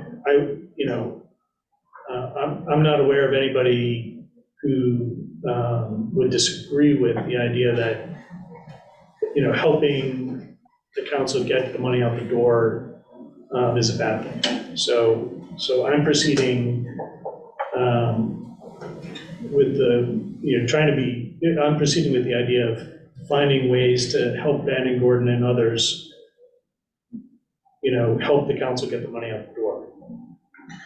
At the same time, I think, you know, I want everyone to be conscious of the situations in which you may find yourselves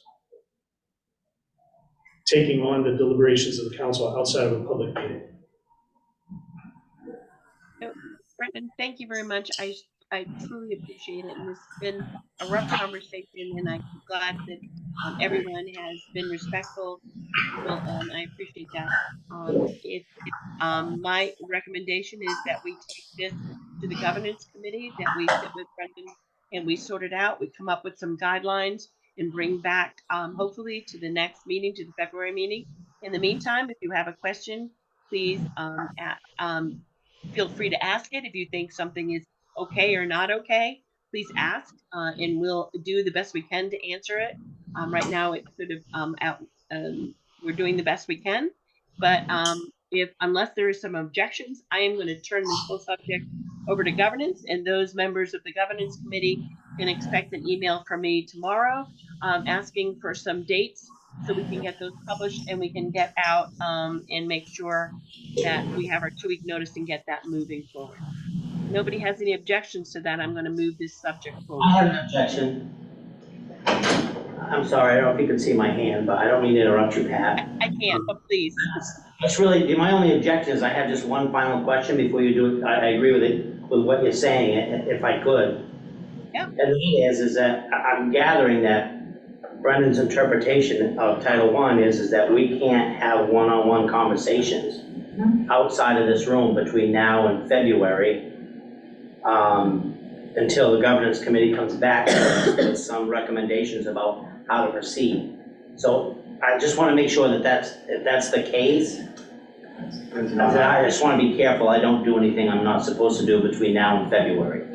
I don't think that's the case. I think that certainly, again, if I think you should go about your business like you have been. I don't think, unless, again, what we're talking about more is we've had some meetings with members and some of the funders and those kinds of things that we have to look at how those go. But certainly if someone comes up to you and asks you a question, what is the council and what does it do? You certainly can say what the role of what we do is. What you can't do is speak on behalf of the council like we always have.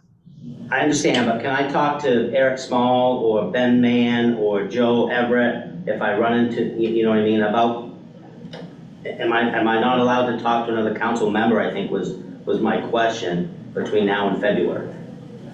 I want to have issues. You know, I think, I don't mean to lean so heavily on this word, but to the extent that those conversations drift into, you know, like, what position are you going to take on this thing, or what do you think we ought to be doing on this issue? Those sort of shade towards the direction of being deliberations.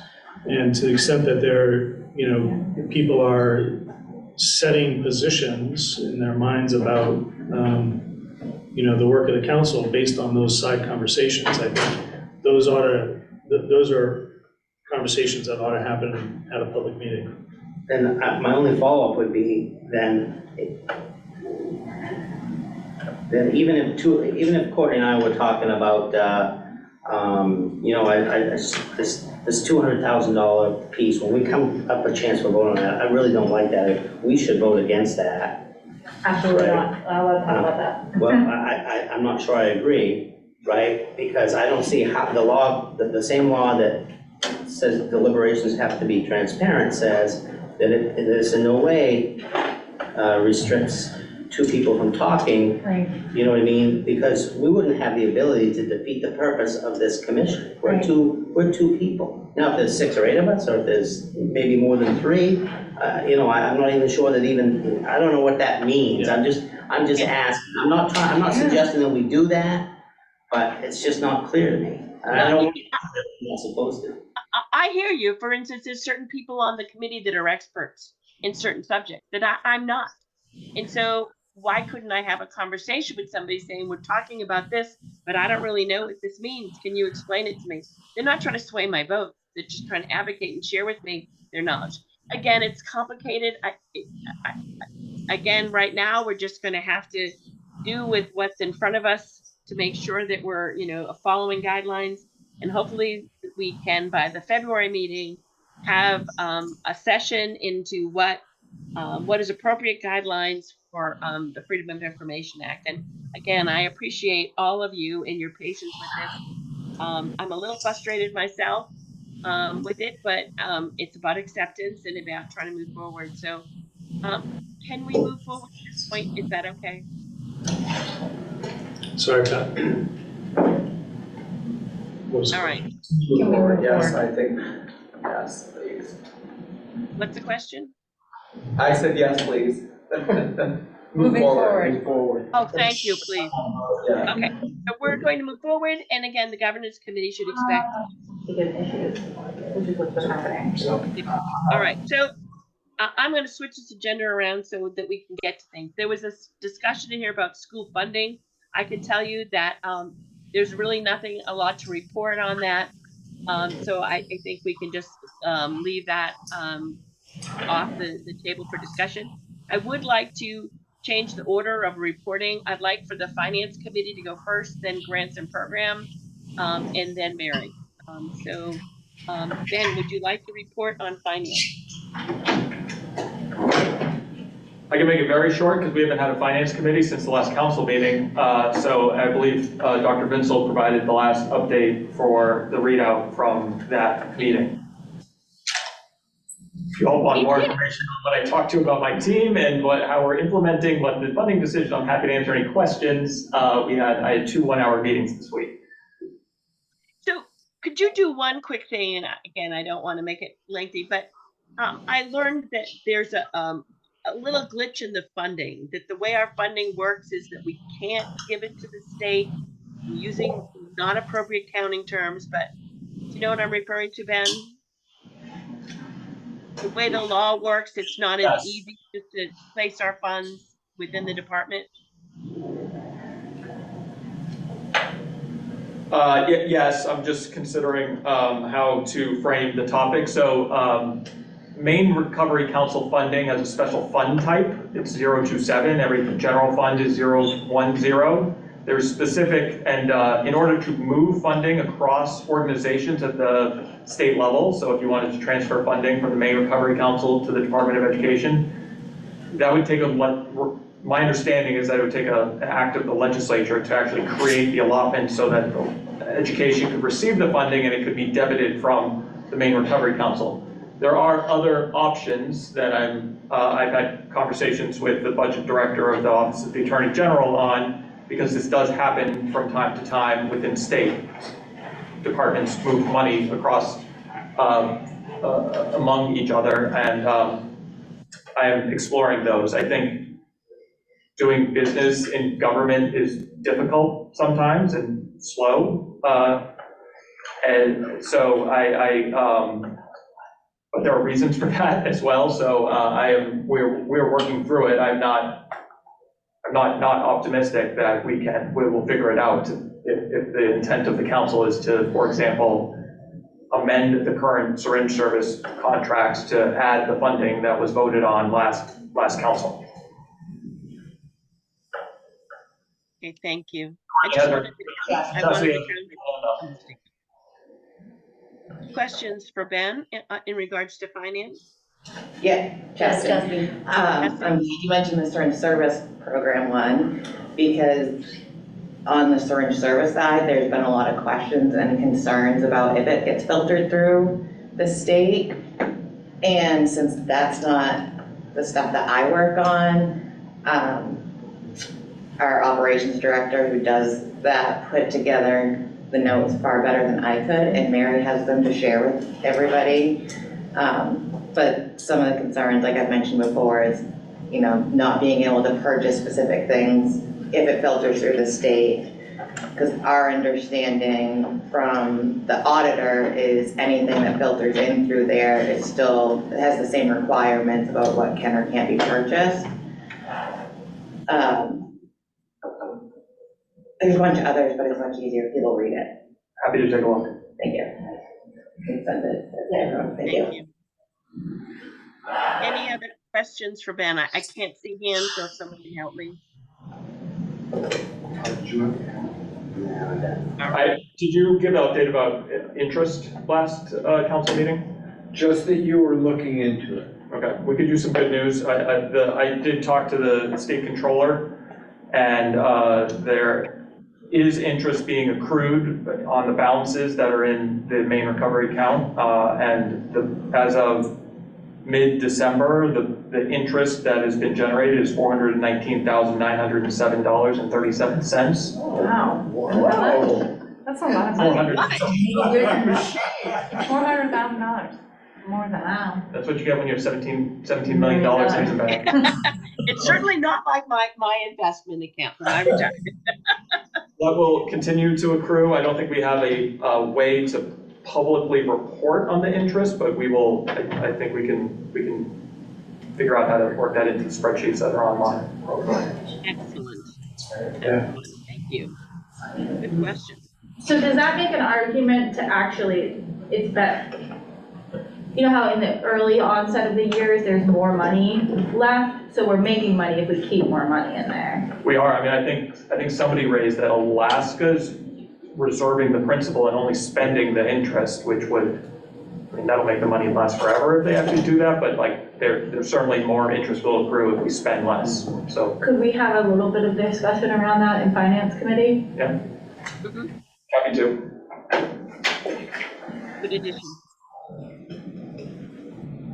All right, I knew that interest money would come in handy. All right, Ben, is there anything else you'd like to share?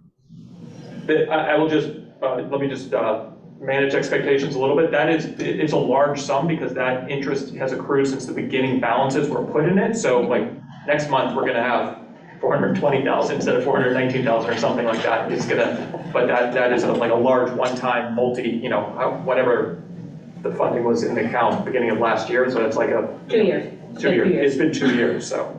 2 years, excellent. Thank you. All right, if there's no other questions for Ben, I'm going to move to Joe in the Grants and Program Committee. Thank you, Pat, and committee members, feel free to help me out here. So let me just say that in the spirit of the FOA conversation that we had yesterday, the committee will now meet every 2 weeks so that we can keep moving forward quickly. And where we landed in terms of suggestion, and this is where we'll leave you back in the conversation today, is sort of just the process of learning and decision-making in all the 4 pillar areas. So it was sort of, I think we landed on having in the SSP work that CDC would come next time and present a proposal. We'd ask them for a proposal, how they would do business, what it would look like, and then we could recommend to the full council to embrace that proposal and move forward. The same in terms of, Ben, your department with the detox beds, and I would say to some degree the recovery center too in Piscataquis County might be able to be in the same spirit done that way, that we look for a proposal of how it would be done, and then Liz put forth an idea around the prevention to hear from the organizations doing the work what they're proposing to do, to deliver on the money that we're receiving. So that's sort of, I think, what we're showing up today to sort of talk about and move it forward. Is that committee members, as you'll remember, did I miss? Go ahead, Bruce. Yeah, if I could just bring up the folks in Piscataquis County, and I posed the question, I guess, sort of to Gordon, is we were kind of pitched a specific program, like, you know, these folks were going to purchase this property, and Courtney put forth, hey, they're going to need some operating funds as well, and, you know, it feels like sole source to me, and it was put forth yesterday that it would be put out to RFP in Piscataquis County, and I'm just wondering, you know, where do we sit on that? And I don't know if Gordon had time to look into that today as to whether that would actually be a sole source contract. And I think it might be more of a Ben, because that money comes out of your department, what are your thoughts about that and what that looks like? Just to clarify, the money would come out of the part of the process, the vehicle to actually encumber the funds and get the funds to that. I'm happy to follow up on that, Bruce. That's the first I'm hearing of at least a member of the Recovery Council suggesting that the state sole source a contract to a specific agency. We would, I just need to consider it a little bit. And understand, Ben, I just felt like we were kind of sold a bill of goods, a good bill of goods. You know, these folks were doing the work in that community. They came in front of us and presented that they needed funding. And then when we voted, we were thinking specifically about these folks purchasing this property and these folks continuing as that entity that would be the Recovery Community Center in that community. That's exactly it, the way we came up with that dollar amount. I had the same notion that this was, you know, if we're able to, we were just gonna send this money to those folks so they could follow through this project, so they didn't lose the opportunity. That was my understanding as well, and I do believe they currently have a contract under DHHS for their cafe, which runs out momentarily, but I'm curious if you could extend it with the new recommendations of opening a recovery community center and purchasing a building. I'm not going to give an answer on the spot with that. I think the state occasionally does sole source. There's procurement laws in place that generally prohibit us from doing that. That doesn't mean it never happens. There are exceptions. I think one-time funding and particularly unique circumstances when a provider is in a special circumstance to deliver the services, and it sounds like this may fit that. I don't know. I think I would just need to, well, now, I don't know if we need to have this conversation now because I can't have it. No, I just wanted to make sure we brought it up because it was kind of at the end of the meeting, right, Joe? And Yeah, and I remember it the same way too. I think that people remember it that way. I think that, not to go down this rabbit hole, but I will. I think sort of after yesterday's sort of lively conversation, we don't have a mechanism, this group, to get these big chunks of money out. So I think we have to look to the state infrastructure. So I think, and in the spirit of transparency, to Brendan's wisdom yesterday or guidance, it has to show up in a room. So I think then we may not have to send you questions, I guess, like what it is that we're looking for from the department in these areas and what you can actually do and not do because you have laws and such that you're following, which I think we are going to have to talk about because it might not land exactly the way we proposed. Todd, go ahead. Is that entirely true? I get things get blurred for me. You just said that we don't have a mechanism to get funds out, and I think you're right. I don't think we have got that all figured out yet, right? And part of the discussion in my mind has been, let's piggyback with some things the state's already doing. It makes sense. It's perfect. We want to fund those things anyway. It's simple. Here we go. Nothing simple with the state as a county guy. Not just with any government, as Ben said earlier. It's just government has ruled. So honestly, as a non-state guy, I'm hesitant. It makes sense in this case, but I don't know I keep hearing things that makes it sound like occasionally we're gonna put all our eggs in the state basket. Yeah, no, And that's- always do things the way that, according with the state RFP process or the state, this process. In a lot of cases, that may make sense, and I'm very supportive of that. In some cases, it may not, and this may be one. If sole source is gonna be an issue, and that was our, you know what I mean, and then I hope we have a parallel track to get this around. Yeah, and I sort of didn't use the right word when I said big chunk of money. Like, I like what you've been saying about like 50 grand, you know, like, and Liz mentioned yesterday, like other grants that are smaller, but I think what I worry about as a provider is that if the center could open in Piscataquis County, and if it's not sort of in the running for ongoing funds, it puts them in jeopardy. I'm just sort of saying that. So I'm with you 100% on sort of not putting our eggs in baskets. I think there are just instances where that might be best for the bidder, so to speak, you know, but I like what you're saying in terms of like, there's multiple ways. If I can make a suggestion here, because the state does sole source some things, and as a member of the barn, I can share with you that you sole source the Portland Recovery Center. So the state has sole sourced centers before. So my suggestion would be that maybe we put a request in. I believe I'm hearing from most members that they thought when we voted, we were voting to sole source it station. That we maybe, because we do need the state to help us with that maybe we put a proposal directed at the state requesting, is there a possibility that we can sole source? That is seems to be what the pleasure of the Recovery Council is, and then open up those conversations and see what the state has to say, to see if they will or will not do it, and then whatever their answer is, we'll bring it back and discuss it further. But I think why not just ask them if they will? They do have a history of sole sourcing. So it's not like it's never been done, it's been done before. I have a question. Yeah, go ahead. I'm just wondering, I think this continuously brings up this, like, we keep saying we don't have a way as a council to do that. My question is, are we working on a way to do that? Because I think that we keep hitting at the same wall, and I feel like we need a way. So are we working on a way? Who's working on a way? Who's responsible for that? What committee? When are we gonna have a way? So the way is twofold. The way is twofold. So as far as I can see. So you have a grants and program committee that again, our goal was to get money quickly to where it needed to be to save lives. And so right now, what we chose was something that we know if we partnered with the state, these funds could get where they needed to get in the manner. At the same time, parallel-wise, we have to look at, do we want our own grant process or an application process? Do we have Mary as the coordinator start reviewing things like someone talked about, was it Franklin County or one of those counties that had a short application? Is it, do we have like mini grants? So those are conversations that grants and program is.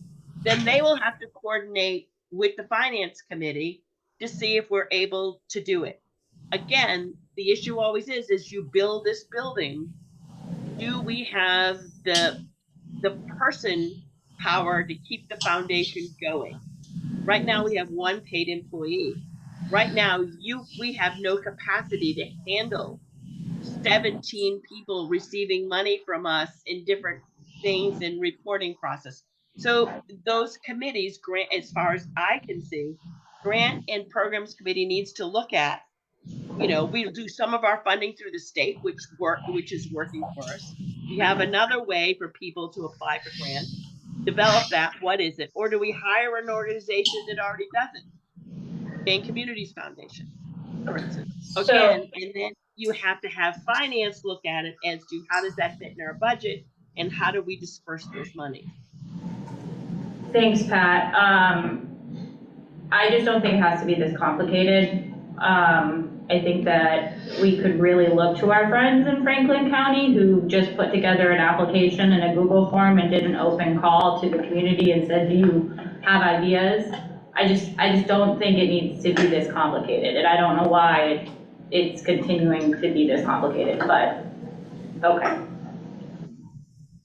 Thank you. And I think there's things that are not that complicated, and then this is kind of TOA Joe speaking, that like, I think for the contractee, there are things that sort of, I want to safeguard for them too. So like, people are gonna, the SSP programs are gonna get the money. They're Courtney, or Chastity just laid out sort of like restrictions she doesn't love. So I think that, though that's part of the work too, that I think we should be talking about.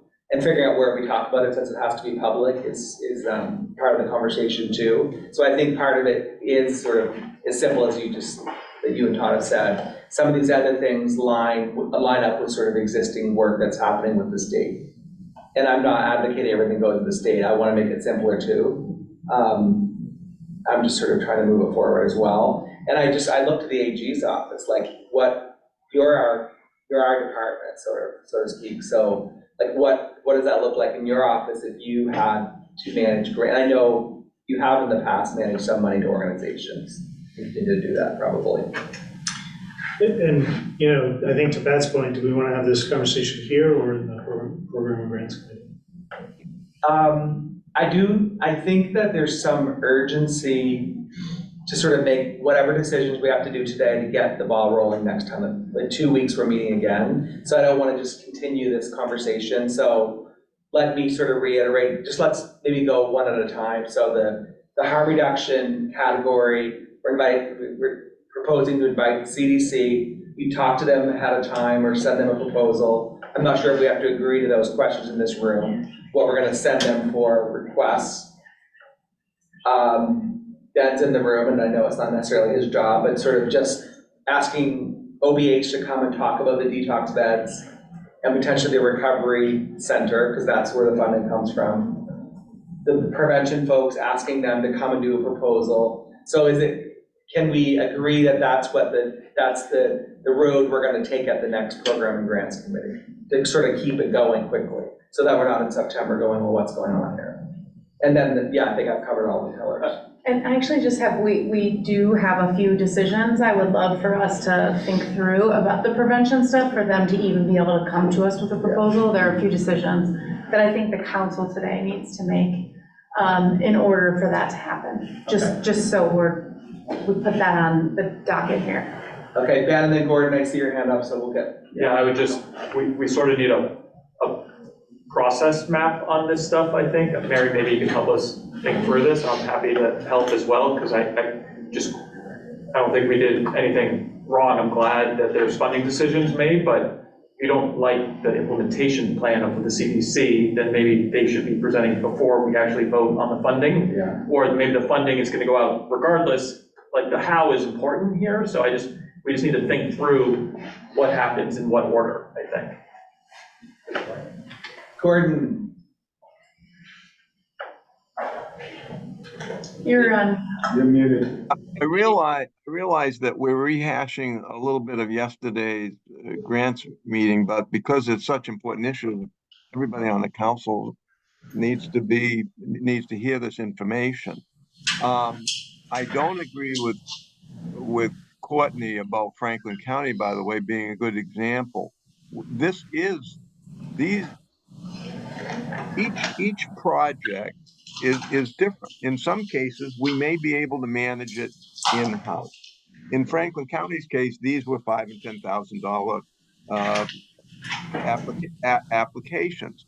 In our case, where we've got millions of dollars, and many of our projects require a group to be licensed. So we've said certified exchanges. They have contracts. They have certification. They live by rules. They're authorized and approved by the CDC. Any of our beds that we're talking about, they're going to eventually have to be Maine Care eligible, apply to Maine Care. They're going to be licensed by the Division of Certification. They're going to need contracts for the uninsured through the Office of Behavioral Health. It is complicated. It needs to be that complicated because any eligible party who's denied our funds could appeal. And we don't want Mary Coyne to be tied up in court, handling 3 or 4 appeals under Brendan's guidance. So nobody hates the state procurement process more than I do. Ben knows that. But these are public funds. They're not state funds, but they are public funds. We have to be transparent, but we also have to be equitable about how they're handled, because if we're not, then an eligible party that was denied our award in a competitive bid could sue us and could appeal. So I'm afraid we are, we have in some cases, it makes sense that the most expeditious thing is to use the infrastructure that the state has. They have dozens of people who do nothing except RFAs, RFPs, score applications. It's in the Division of Contract Management in the HHS shop. And we are unlikely, it wouldn't be wise, in my opinion, for us to duplicate all that infrastructure. Now, we don't have to use it, but I think we've made a wise decision to say, well, if we use it, what are the rules? Who would score the applications? Who would make the final awards? Those are appropriate questions. That's what the grants committee is going to work on. That doesn't mean that we'd use the state apparatus for all of our projects.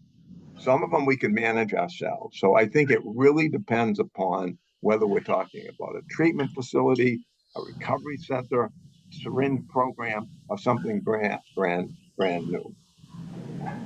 Point of clarity, I was not arguing for us to use the Franklin County process for this round. I'm arguing for an open process for future rounds of applications. Gordon and I actually just saying it differently. Yeah, we agree with that. I agree with that, Gordon. Okay, thank you. Paul, I see Paul's hand. Yeah, just a real quick question, Ben. Is it true that if the money for the syringe service programs went through CDC, that they would have to follow CDC, the syringe service programs would have to follow current CDC rules on how they use that? I go look to Gordon for that answer. We discussed that with the CDC, and they have agreed that just using their apparatus, their existing contracts, that these funds would be treated differently and would not be subject to the same restrictions as the state funds that come over from the prevention treatment program. We've talked about that. That's an opinion that's supported by Dr. Barr. And so I think, Jesse, I hope that you were referring maybe to an internal auditor or an external auditor for your own organization map and not some state position, because we've actually worked that out with the state, in my opinion. I don't know who the auditor is. I just got told the auditor. We just agree with what Gordon said, and that we specifically were going to highlight that these were not state dollars going toward this purpose. Thank you. So we as a council would just need to be clear in the contract to define that? I believe there's a line in the contract that's unrestricted funds that in your budget. Flexible funds. Get Flexible funds. unrestricted funds that can go right in your budget line. But flexible funds, the state's going to help Mary Coyne draft the amendment to those existing contracts that will make that clear. Supplies, staff, outreach, flexible funding. That's what you wanted. That's what the discussion of the council was all about before we made that vote. And I think I saw, thanks Gordon, I think I saw Bruce's hand. Did I see? Yeah, I'm gonna be super quick. We're gonna have a lot of work to do. Can we bump it up to 2 hours rather than an hour and a half? Yeah. Thank you. Definitely, yeah. So I just want to that point, Bruce's point, let's move this along. I think we got a plan for the work so far.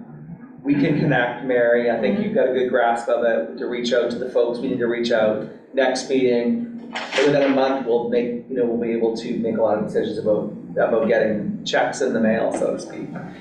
But I do want to leave time, or just open the floor a bit around other projects. So I opened the floor around, what else? So Todd, I keep going back to your idea that kind of gets pushed around, but what other, the small mini grants, we talked about, the low barrier shelters, and I know that from working with them. So Liz, go ahead. Well, I'm sorry to backtrack us, but we do need to make some decisions as a council. Thank you, I missed that. So, as we said yesterday, it was on public record yesterday's meeting, so we did have a conversation about some of the conversations Mary and I had with Beth Broderick at Maine Youth Action Network, part of Opportunity Alliance, and Adam Burke at Peter Alphon Foundation, just asking them for telling them that the council has allotted or allocated funds for them and asking them what they might use those funds for. I think in that conversation, they had a couple questions that they're gonna need answers to in order to come back. One is, how much money are we allocating to each organization? I think when we were voting on it, we were talking about it as if the Peter Alfond Foundation has 28 organizations within their peer learning cohort, and Maine Youth Action Network has 6 organizations within their council, and Council of Youth Partnering Organizations. So we need to make a decision. So that's decision number 1. How much money are we giving to each organization? Decision number 2, can the money be used on some level of evaluation? Do we want to put some parameters on how much can be used on evaluation of this funding? Because sometimes it does take some prevention. Is not like counting widgets. It's not like you can say we provided this many services, we did this much stuff. It might require a little more to evaluate the effectiveness of the program. The third question was, how much can be used on indirect as, and then I think, Peter Alfond Foundation, the state does not have a contract with them in any way, shape, or form, so it does require us to come up with some alternative way to move forward on that. My proposal to the council, just the last thing to vote on, is that we ask the 2 organizations to work with the organizations they already work with to create a proposal for us to determine how they use the money feels inappropriate and not, it just feels like we don't know enough about what they're doing in order to say how to make it sustainable and the best use and the best way of doing effective prevention. So my proposal is that we invite them to create their own proposals for how they would use the money and come to the Program and Grants Committee, or if you feel like they need to come here, but in some way they are allowed to do that. So those are like the 4 highlights. Yeah, please. You just said that Mayan has 6, but I think they actually have 11. Well, they have 6 that are a part of their leadership council. Definitely 8. Just like on the second slide 3, they list 8 as leadership and then 3 as emerging collaborators.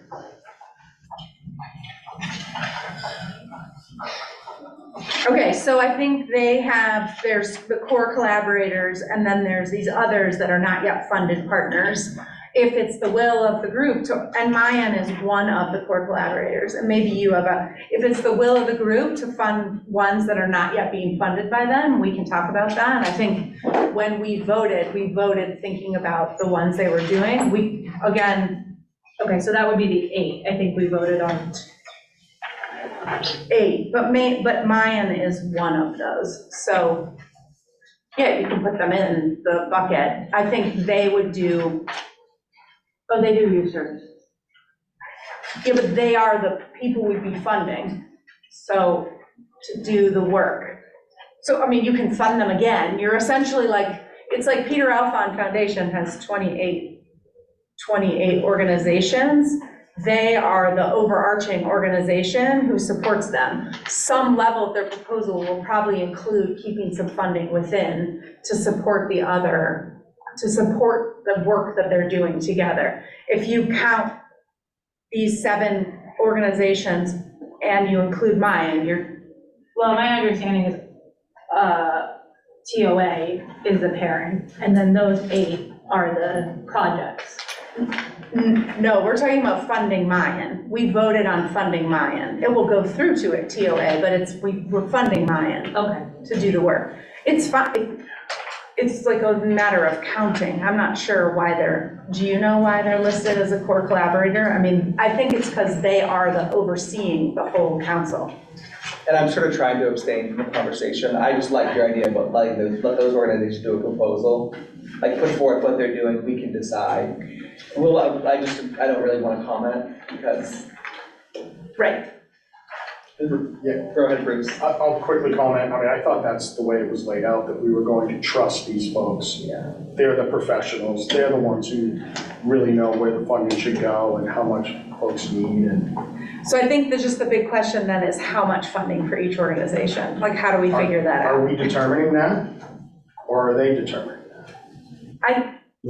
Well, Yeah. we determined, You mean in the different buckets? I mean, in the larger, but like, how much does mine get and how much does Peter Alfond get? Okay. Like, Yeah. if there are 34 organizations, or maybe you're saying there are more, there are, do you split it up by how many organizations are supporting?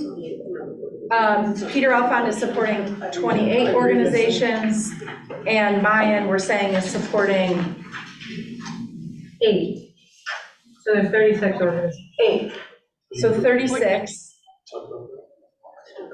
But do we know that that's like even math for all of these organizations? I don't think it's gonna go out that way, where they give 40,000 to each organization. I think when we talked about it, we were talking about that's how we came up with the dollar amount, but we can decide on something different, y'all. I mean.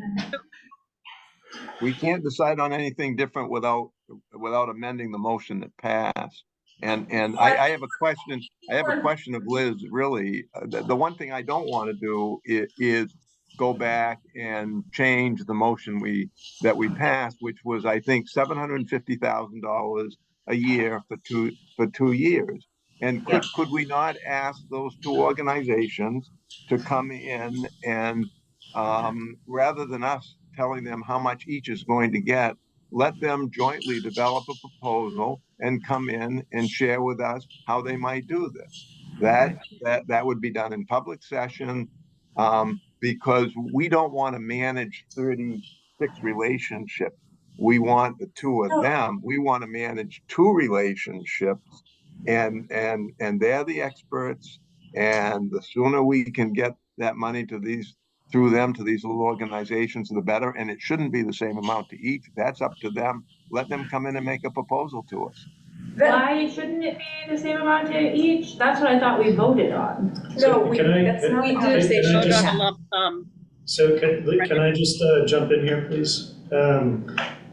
For the sake of clarity, what the motion as written says is to provide $1.5 million over 2 years to Peter Alfond Foundation and Maine Youth Action Network, and to directly support youth organizations and their peer learning cohorts. And then there's a second part of the motion that's about direct flexible funding, which I don't. That's separate. So just for my sake, the way I read the motion right now is you would evenly split the money between the 2 organizations. And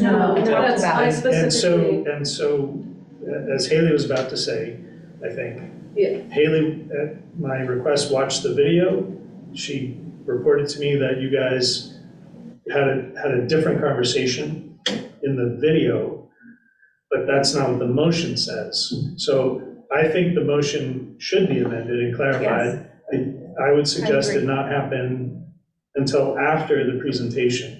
My suggestion is you get the presentation from the 2 organizations, you ask them the questions you want, maybe that includes how much money should each of you get, and then once you have all your answers, amend the motion.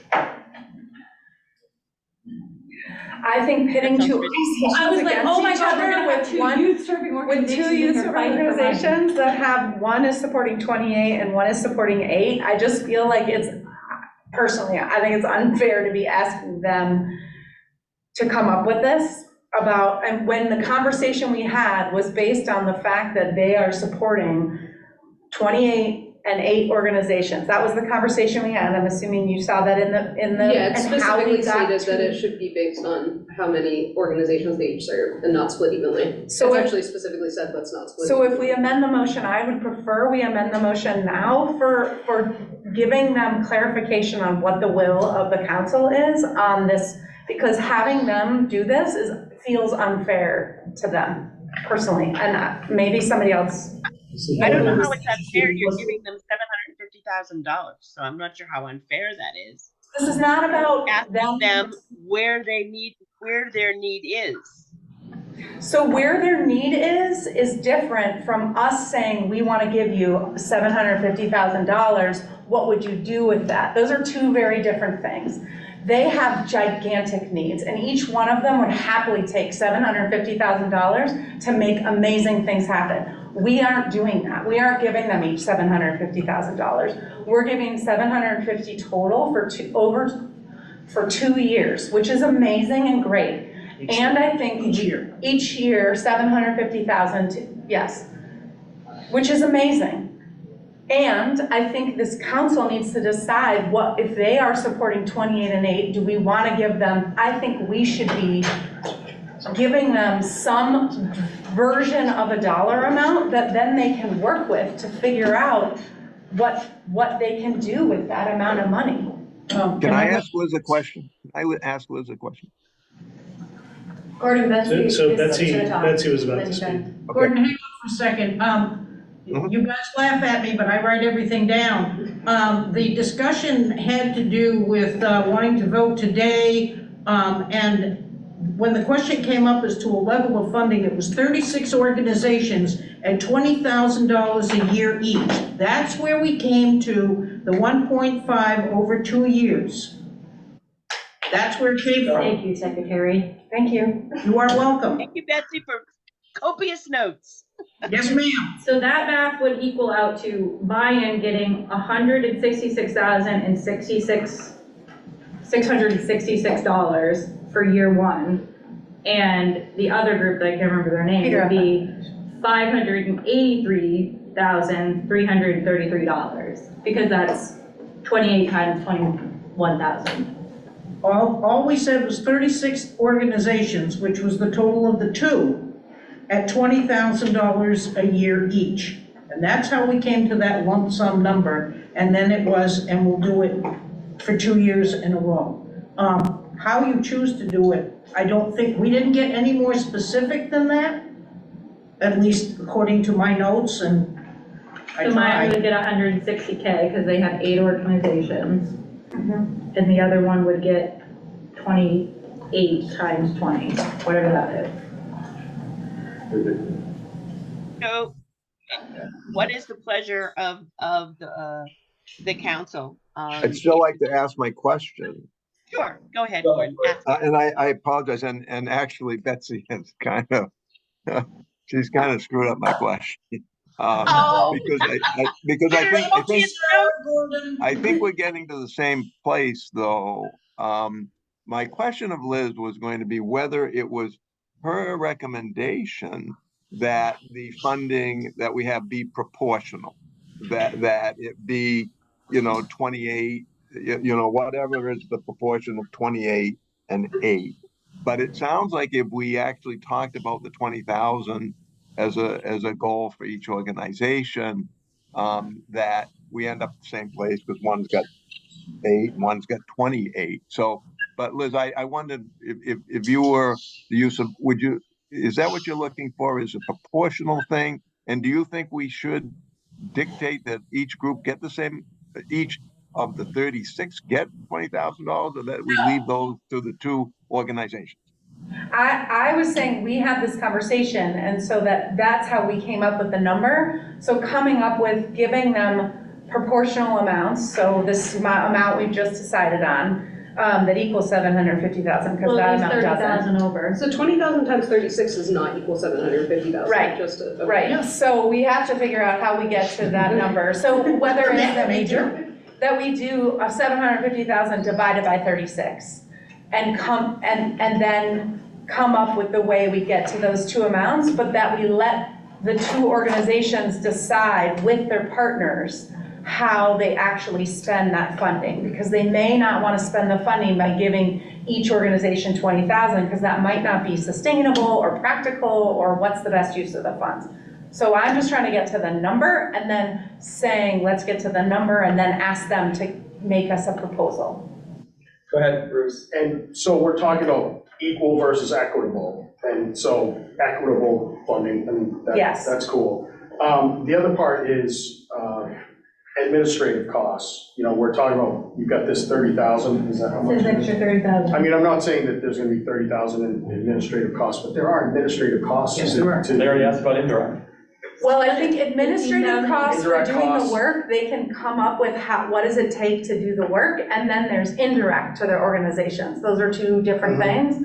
So I think there is an indirect You've got question. that kind of fudge factor there, right? I mean, The indirect almost Yes. always comes off the top, so they're gonna take 10%. 10, 20, I mean, I've seen high indirects, and it comes off the top, and then you divide into it. Just to, I mean, we had the same conversations in the spirit of transparency about the certain service providers, because the CDC funds them at very different levels, at different orders of magnitude, and we had a discussion with my team about, is each one getting 75,000?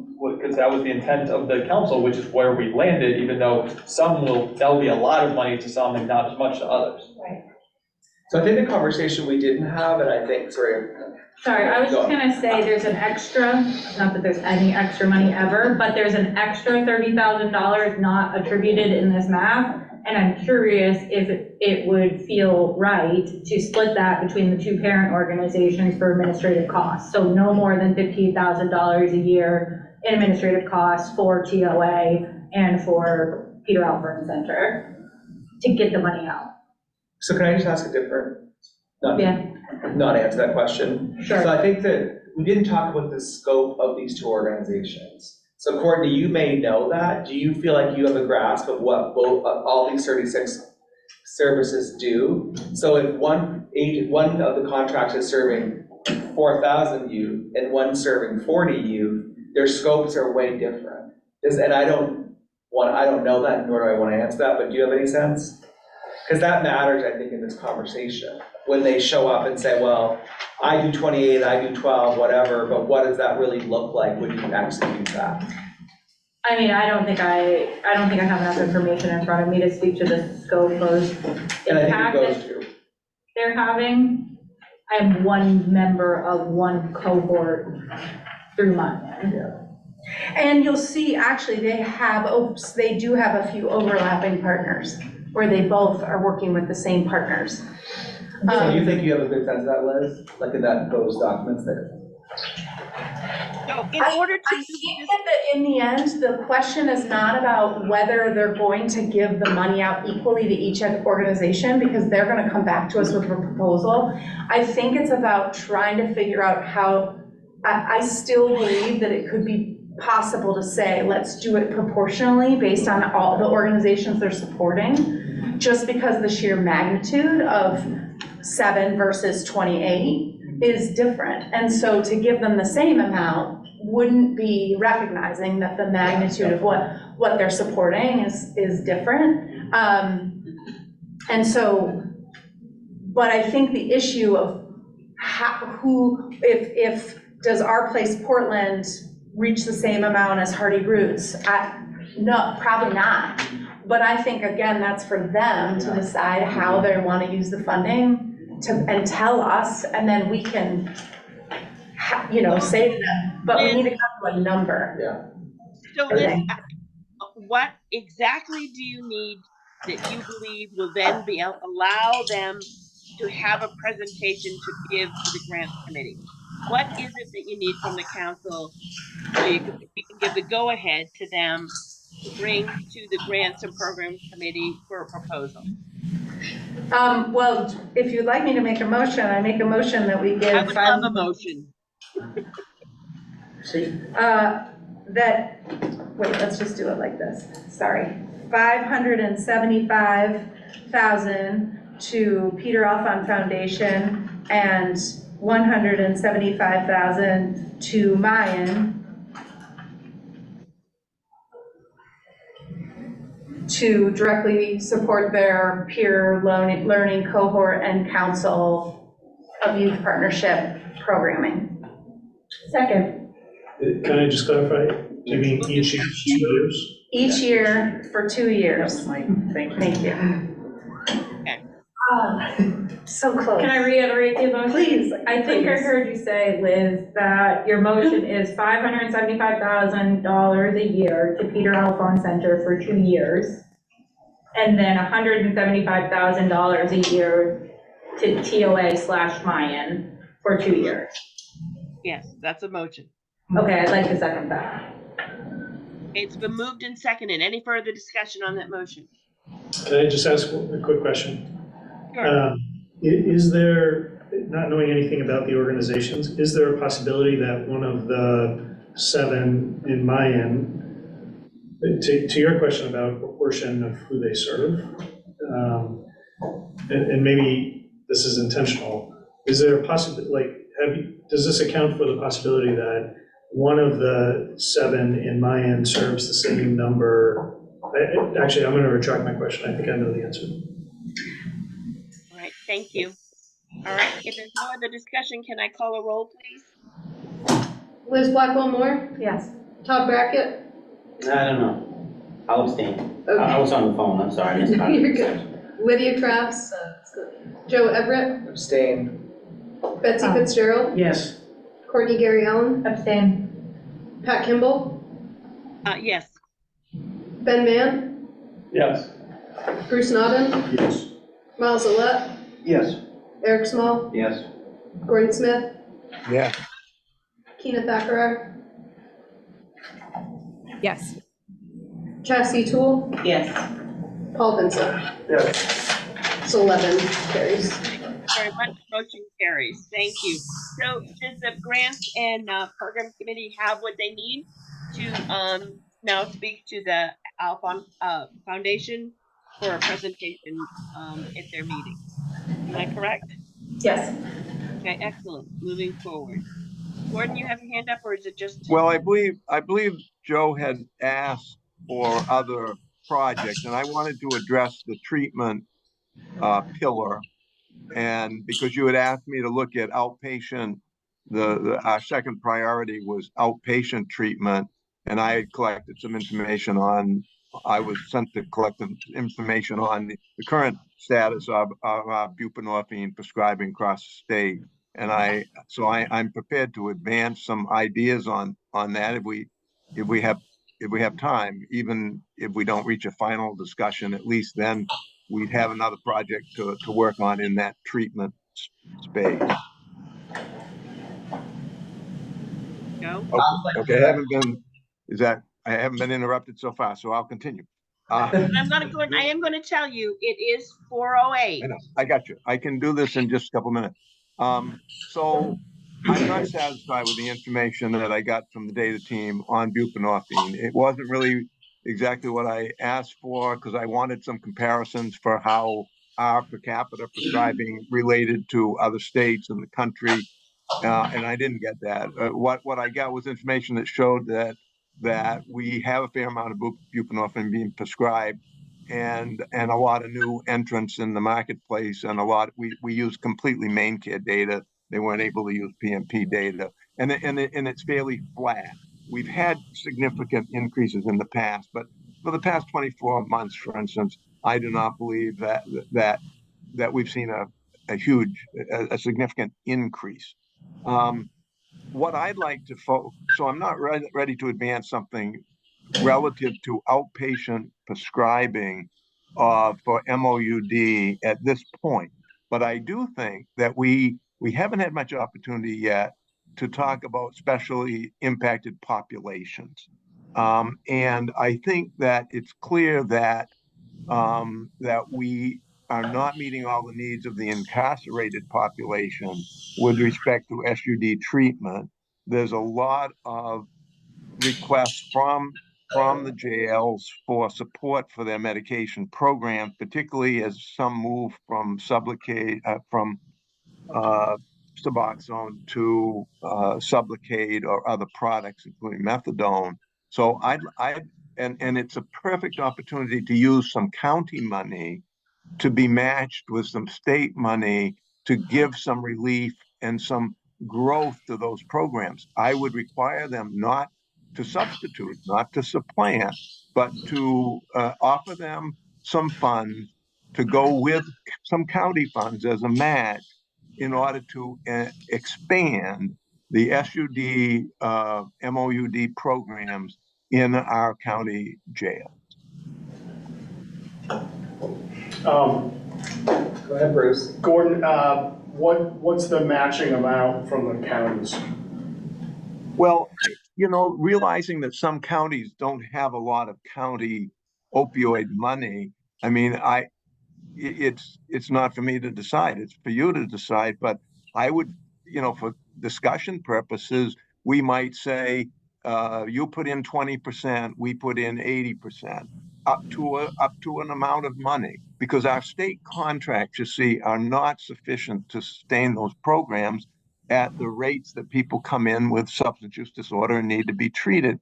Our state contracts are $80,000, for instance. And some of those contracts, some of that is such a penurious amount that at least one jail has said, no, I won't even take it. It's not worth it. The hell you put us through to get the 80,000, and the program's costing us $450,000. So they went out and got different money to do it. And so I don't want to have that discussion with another jail. They really need some support. And I think if they're willing to go out and talk to the county commissioners and get some money that we could match it with 50%, 80%, whatever we think is reasonable, up to, I think we could put a couple $1 million into this, at least $1 million a year, because it is a very significant population. I think when you think about the special populations that we heard about at the public hearing, that people that are in the states, in the county's custody, where we know over 50% have a substance use disorder.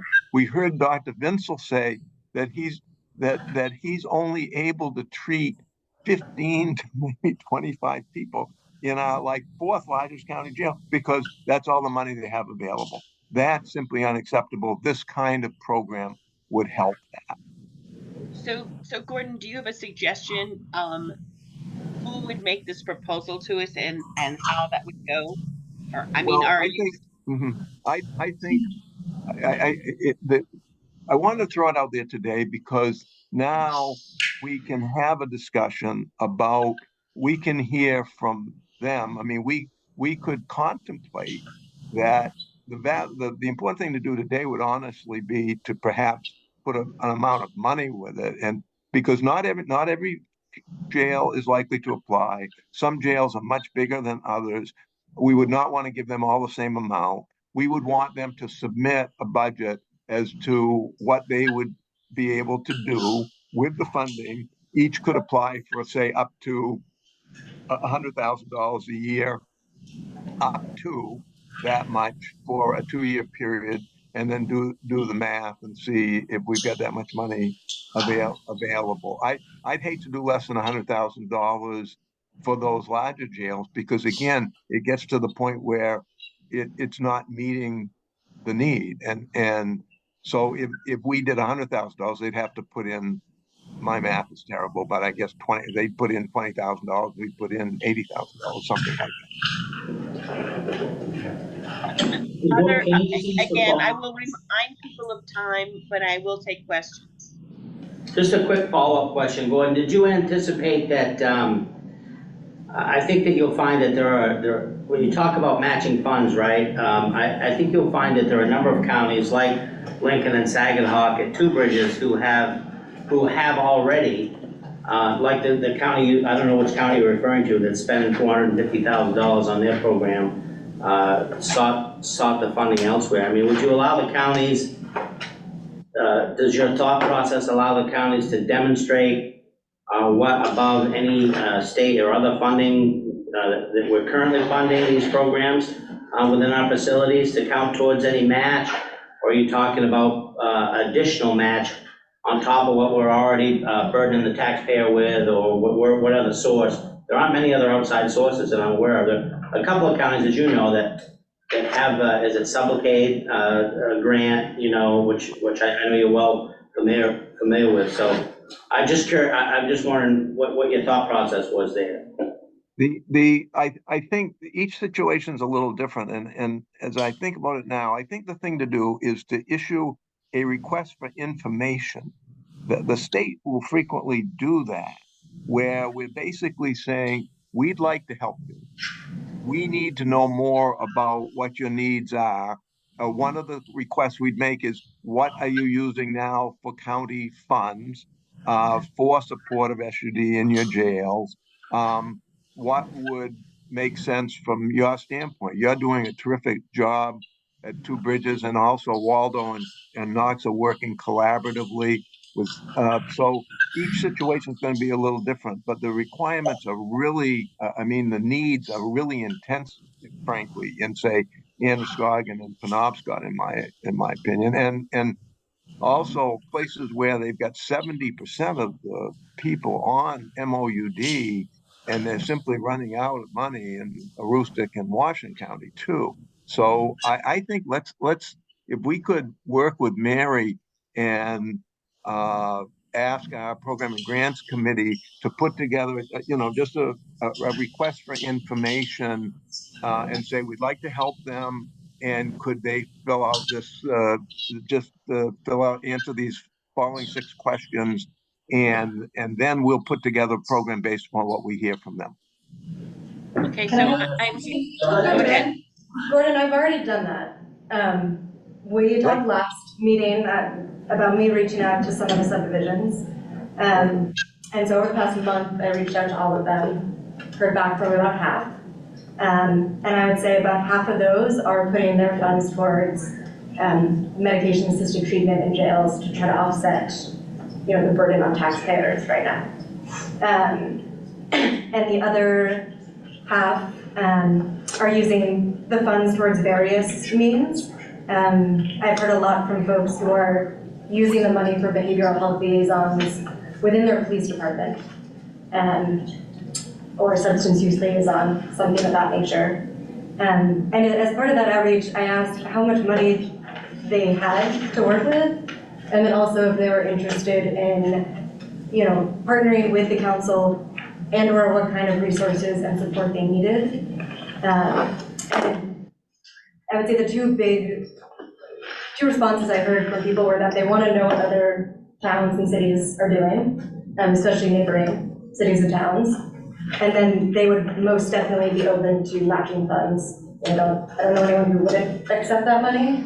How that would be done, who knows, but that most of them were eager to work with the council in some way to help move that process along. And I reached out very informally. I said that to them. I had some conversations over the phone or over Zoom, but they were willing to talk to us about it, and also were looking for guidance on how to use the funds. Because But Mary, that was the municipalities.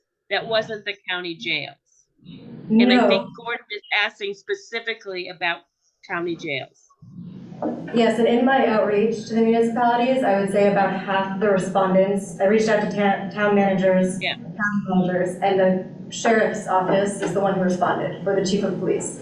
Because most folks were diverting their money towards the police department, because they knew, again, there were question marks around how to get the funds out and to impact people as quick as they could who they knew were impacted by substance use.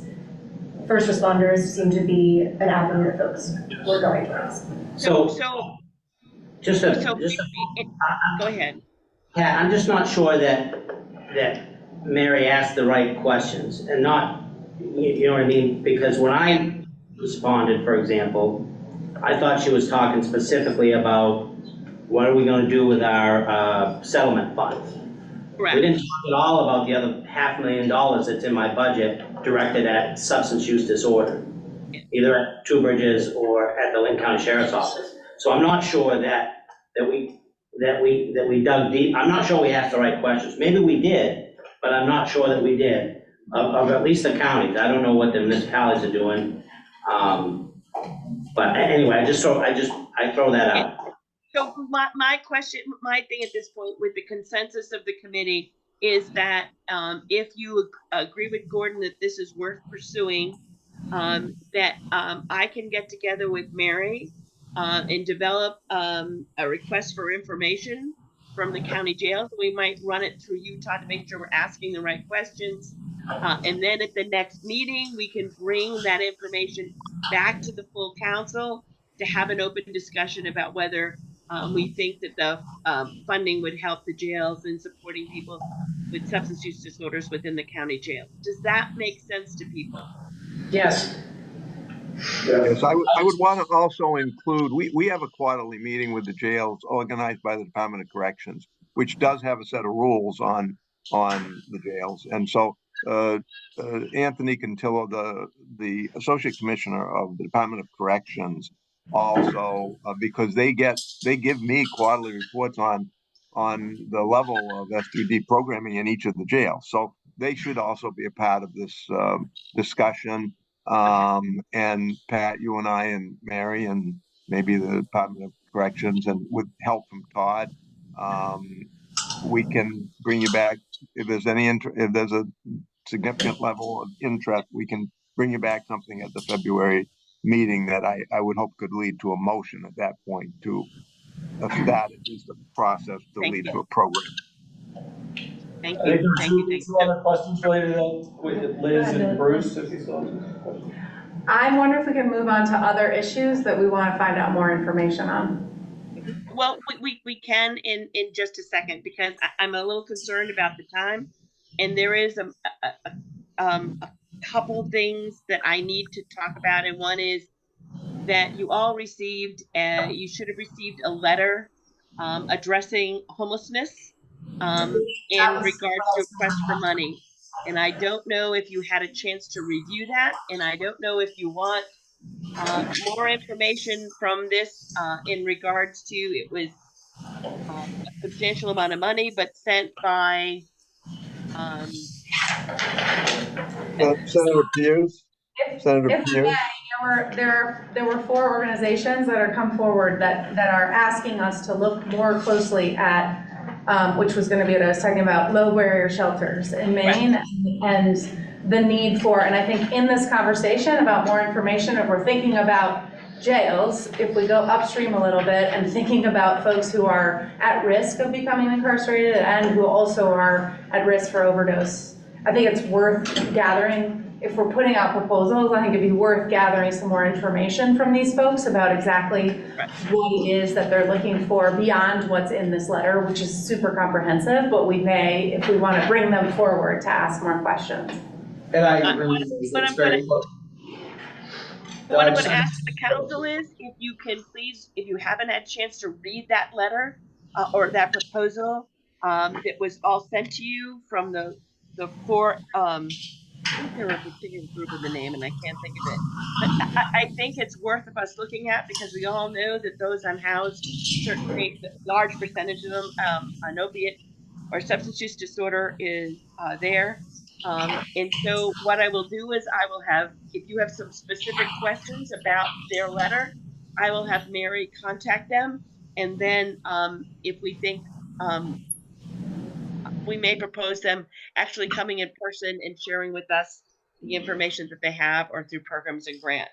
But I think it's a serious enough issue that this council could look at. I need to remind you, it's 4:24. There is a motion that on the floor that was to postpone the election of the vice chair. And I don't know if anyone wrote down the exact motion, but my suggestion at this point is that we take the position of vice chair and how what we do in the case of ties, or or not enough votes, or that we look to give that to governance committee to possibly come up with a solution to move forward, or we move forward with the motion. And Betsy, can you read me back Gordon's motion? Pat, I had something that I really want to say on the other thing. Can I say it very quickly before we move on to this? Quickly, yeah. Okay, I'm just really concerned about process around this, and the 2 projects that were just brought up. They are only brought to us because somebody had the understanding to send a letter, or Gordon has a connection to the county, etc. I don't mind either of the projects, but the public has not had an opportunity to weigh in and ask for this money. And that just gives me a lot of heartache that it's like privilege is getting these projects in front of us, and the public deserves an opportunity to weigh in and ask for the money too. Even so if you don't I think if you look at testimony, the public did have an opportunity to weigh in. If you look, and we can review that at the next meeting, but I believe at our public hearing, there were people who talked specifically in regards to this.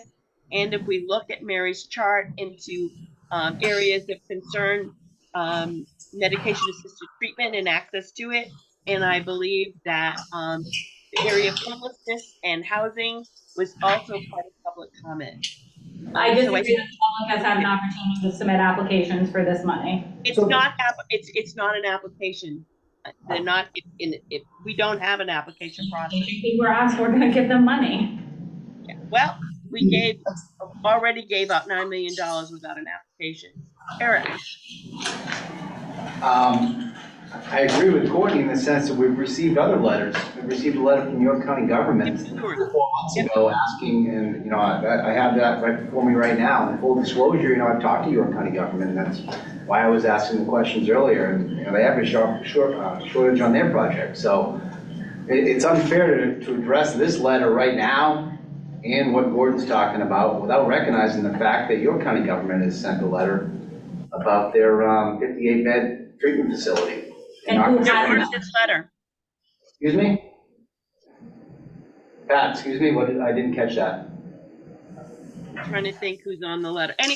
Okay, so There was like 15 people that signed the letter, according to there's 15 people on the letter. So, I mean, there's a lot of projects that have been written and talked to us about, and this letter is just one of them. So it's unfair to take a vote on the jails today and on this letter without an opportunity for all these other people. I apologize, no one's taking a vote. It was a fact-finding mission that I was suggesting. I never did a vote. And I was simply reporting back on the outpatient prescribing because that's what I was asked to do. And that was our second highest priority after beds in the treatment pillar. So this is not coming out of the blue. I'm suggesting that we more focus that to one particular population. I'm only suggesting that we have an opportunity to, if we have talked to somebody in our region that has a project and they sent a letter that was endorsed by, if I remember, 20 people, that they have an opportunity to come in and present, or somebody that represents the litigating subdivision, such as myself, can present on their behalf, talk about it. And most likely we'd have to abstain from this vote anyway, but could at least present it to the full council. I mean, they have a $4.2 million shortfall on a 58-bed project. Eric, again, I would appreciate I apologize. It's not a vote. I'm not asking for a vote. I know. said, would you like Mary to do a fact-finding piece on it? There's no vote here, but if the consensus is of the council to not move forward until we have an application process, just continue to say, thank you very much. We'll get back to you when we have a process in place. I will be happy to have Mary send those out, and then we will spend the next meeting developing a process under which people can apply.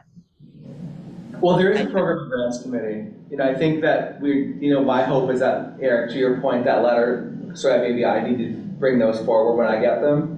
And I mean, we've talked to the committee, like we do have $9 million in play, and we need to keep going with the other ideas.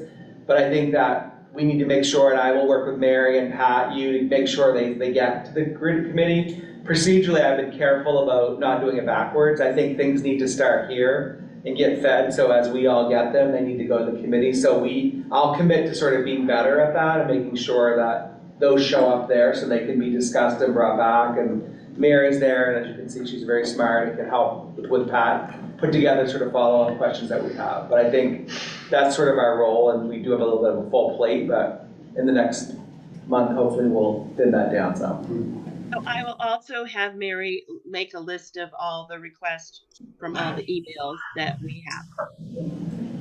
Can I say too, that if this is the process we're gonna go forward with, that we either put something on the website or make a statement so that folks know. Yeah. It's just, I want it to be fair to folks who are reaching out or ask, hey, do you have an application process? No. But if anyone is looking at these, it feels fair. Eric, I'm sorry, cut you off. I'd like to yield my time to Miles with some patience in waiting this. No, I mean, but kind of what Mary was saying, we haven't really, yes, we had folks weighing in a meeting, but we haven't, no, there's not an application process. There's hundreds of people that are out there, organizations kind of just waiting to, for this application process to come, and they just don't know. We haven't really marketed it that great. There should be news, it should be out there like, hey, this is what we've got going on, this is what we've got left, this is what we've done. I know we're pushing money out and that's great and that's awesome, but there's just, hundreds of organizations that don't know yet, that haven't had the opportunity. Just because they didn't weigh in at that meeting doesn't mean that what they're doing is not important, or they should have the opportunity as well, just like everyone else. That's all I'm getting at. So, Joe, I hate to do this to you, but I guess a priority of the grants committee is going to have to be that we talk about a process under which people can apply for funding, and that we need to do that sooner. Other than that, I'm hearing that people don't want to vote on any programs unless there's an application process in play. It's not that I don't want to vote on any programs, we've already pushed 9 million, so there's only so much money left. And again, the whole state of Maine, people are asking all of us, what are you doing with money? What's going on? And I can't speak to that. So, if we're able to send them like, hey, you have a project, you have an idea, throw it on the website, put it on the news, just, market to these people, just gives everybody an opportunity. That's gonna be a lot of stuff that we're gonna have to sift through, a lot of stuff. But that's why we're here, that's why we were chosen. It is what it is. So it's gonna take some time, but it is what it is. I do not agree with not doing any spending until there's an application process. I just want to stand on the record. We haven't had a motion to vote on that, and I do not agree with that. But I think scale is important here. I think we could, we've dedicated millions of dollars for SUV treatment. There's only going to be several organizations in the state that can actually deliver on that. But then there's also, we've talked about individual support to families, which is at a totally different scale. We need, an application process is a request for proposals, and it's a very formulaic way to make sure that people we're doing that, right? That's why an RFP process exists, but and we can modify that if we have different, so we can make the tough decisions of where we put funding and then put things out there, or we can set up a process or a form on the website to collect everything. But that's gonna be really hard to make funding decisions if we're getting them one-off. We need to put them in a time frame and say, send us your applications at this point. But that is, and I know RFP is a bad word, but that's what an RFP is. It's for the next 30 days, if you want to apply for the funding for MOUD, send us your ideas. And we're gonna exclude some people from that because you have to be licensed and there's certain thresholds you have to meet, but there's processes in place that we can leverage, and we're gonna have to invent some too, but. And just briefly, just to sort of talk about this in an overview of what the council's work is.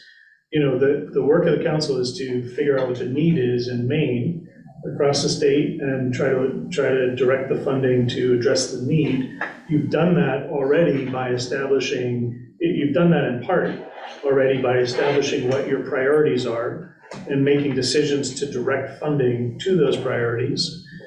To some degree, it sounds to me like what you're talking about now is asking Maine what others' priorities are, which may or may not align with what the need is in Maine. It may instead align with the requester's needs. And so I think part of your discussion and decision-making, I think, should be about whether you're driving the agenda of your priorities as you see them based on what the need is in Maine, or whether you're responding to others' agendas or others' perceptions or statements or representations about what the priorities are and the needs are in Maine. And an open application process that says, we have money, please send us whatever requests you want. Sounds to me more like, tell us what your priorities are, tell us what your agenda is, and we will consider those. That's very broad. It sounded to me like you had put a lot of work into establishing what your priorities are based on what you've looked at the data, looked at the information, and figured out what the need is in Maine, and drove your decision-making that way. You could also do a hybrid of those two things. But So I just want to say back to my comment about the Program and Grants Committee, I'm just really suggesting how we manage the inquiries. Like really, I think things coming in to me are like quick inquiries, kind of requests for funds, and respectfully, I think we just got to get on that, get a response back to them, deliberate, the committee bring it back here, but it's just sort of a respectful process for me, how we do that. So Pat, I'm not talking about an application. I mean, we're glad to do that. I'm just sort of thinking about, people are taking the time to write thoughtful requests to us, and I just want to make sure we're respectfully getting back with them with whatever's, with Mary's arrival, I think we can do that. That's all I'm suggesting we do. You need to know that any request that we have gotten gets a response. That there has. I haven't responded yet to the thing, but between Mary and I, we respond to every request. We respectfully tell them that we don't have a process. And that's what we respectfully tell them. We tell them to continue on in their work. We appreciate it. Their name will, and I will have Mary sort of, I will work with Mary and get a spreadsheet together about the requests and so forth that we're getting. And so we will organize that better, give it to the grants committee, and hopefully come up with some sort of process to move this forward. Because if I remind people, the goal of our council is to reduce deaths. And so in order to do that, we have to ensure that programs are funded. So I appreciate the conversation. I appreciate the differences in the way we see things. And we'll figure out a way to move through it. I am going to ask Betsy if she can please read me. There is one more motion that is still on the floor. Can you read me Gordon's last motion, please? Gordon's motion to nominate Bruce Nodden, have a person with lived experience be a member and serve, and Bruce is willing to serve. I think there was a motion to delay it. There was another one. I'm sorry, to table, hang on, I thought you wanted that first one. You know, I need that last one. The last one, I think it was just to table the motion until later in the meeting. And we had a discussion about whether or not that one motion on the table at a time. I write too much. Okay, no, I think we got what we want. So Gordon, it's your motion to table. I will withdraw that. I'll withdraw that motion in favor of referring the current status of the election to the governance committee. Okay, so there's Gordon has amended his motion so that that we will refer the vice chair position to the governance committee. Do I hear a second on that? Second. It's been seconded. Can you call a roll? Discussion. Oh, I'm sorry. Is there any discussion? Yes, Eric Small. Eric. I gotta tell you, and it's really hard to conduct a meeting remotely for Betsy. I mean, I'm seeing that, hands up all over the place. The importance of a vice chair, it's really important because you could be, you know, running the meeting here if she's not able to be here. And I think that this should be settled immediately. And I also recognize the importance of the lived experience. If there's anything I've learned from seeing this process play out, is that is important to probably the people outside of this room and the people in this room. And as you guys all know, I do not have that. And I don't want this group to be fractured another month. I'm comfortable with Bruce being a nominee, and I would withdraw myself. Bruce and Courtney, two people with lived experience, well capable of being the vice chair, probably more capable than me, honestly. And if we wanted to move forward with a vote on that and see how it works out, I feel like that'd be completely appropriate. And I don't want to hold anything up. I've said 100 times, I have no ego in this. This doesn't, it's fine. I have respect for both of those two candidates and their lived experience, and I think maybe the people from Maine would feel better about that too. So I would make a motion if that's possible. Can't do it. I gotta wait for Make a this. motion because there's already a motion and seconded on the floor. Got it. So that's all I have to say. Refer the election thank to meetings, but to refer the election to the governance committee? That's the motion on the floor. That's the motion on the floor. I appreciate that, Eric. I do think I think it needs to be talked about in governance. I think that, with FOIA, that I think this needs more conversation. And so I would just say that. I think that I would welcome Bruce too, or Courtney, or as I said, or Eric, but I do think we're having the discussion right here, Joe. I appreciate that, but this is open. This is the public is watching. And I would be curious. Courtney is the other person that I'd be most curious about how she feel about that. I would be happy to serve in coalition with Bruce. I think that he's a phenomenal leader. I think your idea is great. And I appreciate your leadership on it. So if that's the case, again, there's a motion on the floor. Well, Dr. Menzel has his hand. So what I'm hearing is that in the discussion of the motion, Eric's saying that he's willing to withdraw his name and replace it with Bruce, but you can't do that. This is just a discussion. And Courtney, you said that you would be more than willing to keep your name on and you and Bruce be the nominees, the vice chair? Is that what I heard? I think, and Eric, correct me if I'm wrong, that was your suggestion, was that Bruce and I My suggestion is that I would serve draw as my co-chairs. name, you and Bruce would have an election, two people well capable with lived experience, and we conduct that tonight. Okay. Is there any other discussion before we take a vote on the motion? Yes. Brendan? I just wanted to point out that the bylaws are clear that electing officers happens at this meeting. It's less clear that it can happen at a subsequent meeting. And so I would want Gordon's motion, if this does go to the governance committee, to include, amending the bylaws to permit an election of an officer at a subsequent meeting. I guess I would like to also just, in this conversation, if you're withdrawing your name, if we vote down this motion, I would make a motion that we elect Courtney, since she was on the table with 30 days notice, if you're withdrawing your motion. I think, Bruce, you're lovely and wonderful, but I do think that Courtney her name was nominated and in process, she was on the ballot, and that's what we were voting on. So if you're withdrawing your name, I would be not in support of having a new election with names that weren't on the ballot. If we want to change and have a vote in 30 days and have the new names put on the ballot, I could support that. Respectfully, Liz, that's not what I heard. I think what I heard the chief say is that he'd withdraw his name if Bruce was going to be on the ballot and there would be another election. I know, and I'm saying I'm not going to agree with that, is all I'm saying. And again, this is just a discussion because there's a motion on the floor. I will remind you that I believe the building closes at 5 o'clock. Am I correct, Haley? Yes. Okay. But they have once before offered to let me lock up myself. I'm not keen on doing that, so I would love to wrap this up in like 15 minutes. So any other discussion on the motion? On the floor?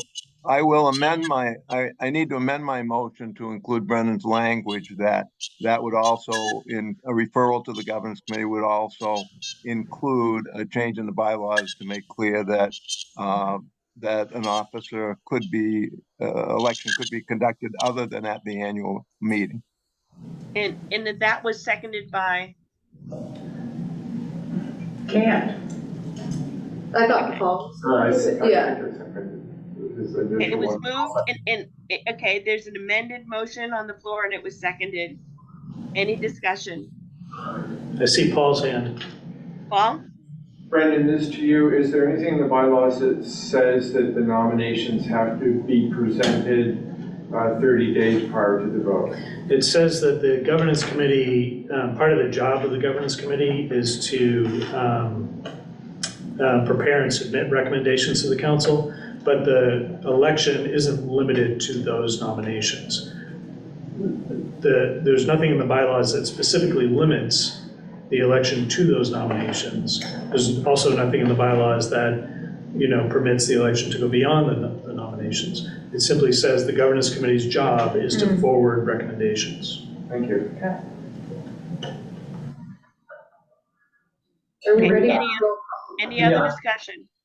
Can you read back the motion for it as amended motion? His amendment is to include, refer this to the governance committee and include Brendan's language, which was a bylaws change having to do with, hang on, because I got it in two places right now, including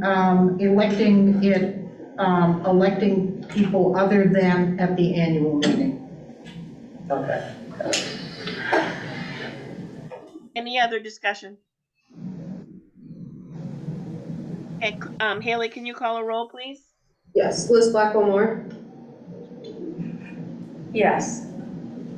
Todd Brackett, Yes. Lydia Crafts, Joe Everett, Yes. Betsy Fitzgerald, Yes. Courtney Gary Allen, No. Pat Kimball, Yes. Ben Mann, Yes. Bruce Naughton, Yes. Miles Olet, Yes. Eric Small, No. Gordon Smith, Yes. Keena Thacker, Yes. Chassie Toole, Yeah. Paul Vinzel. Yes. That's 12.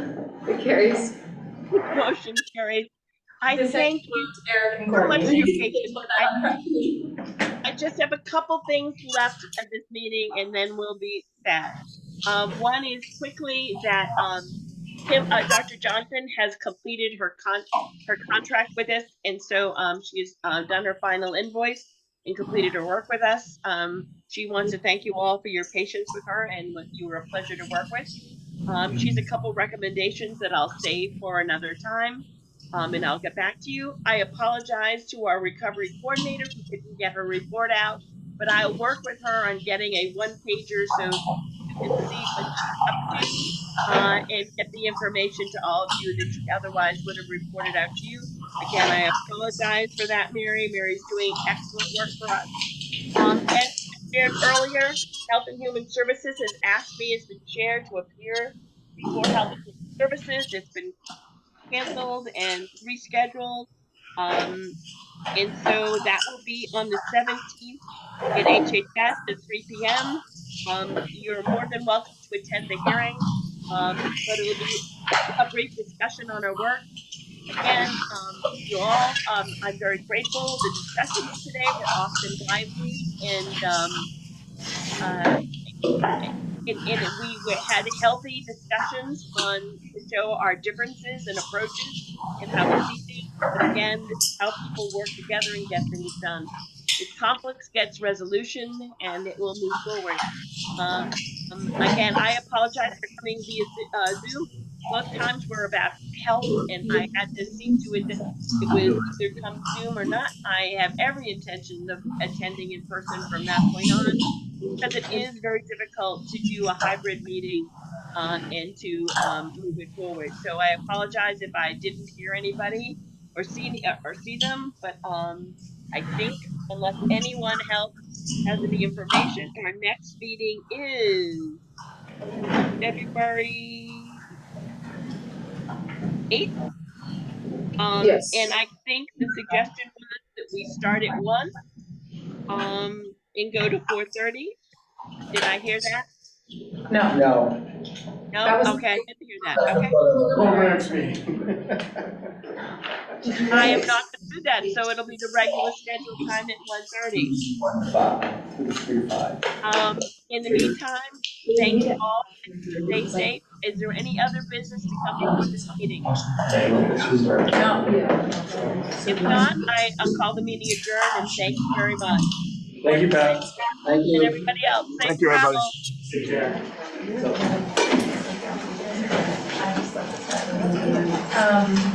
It was very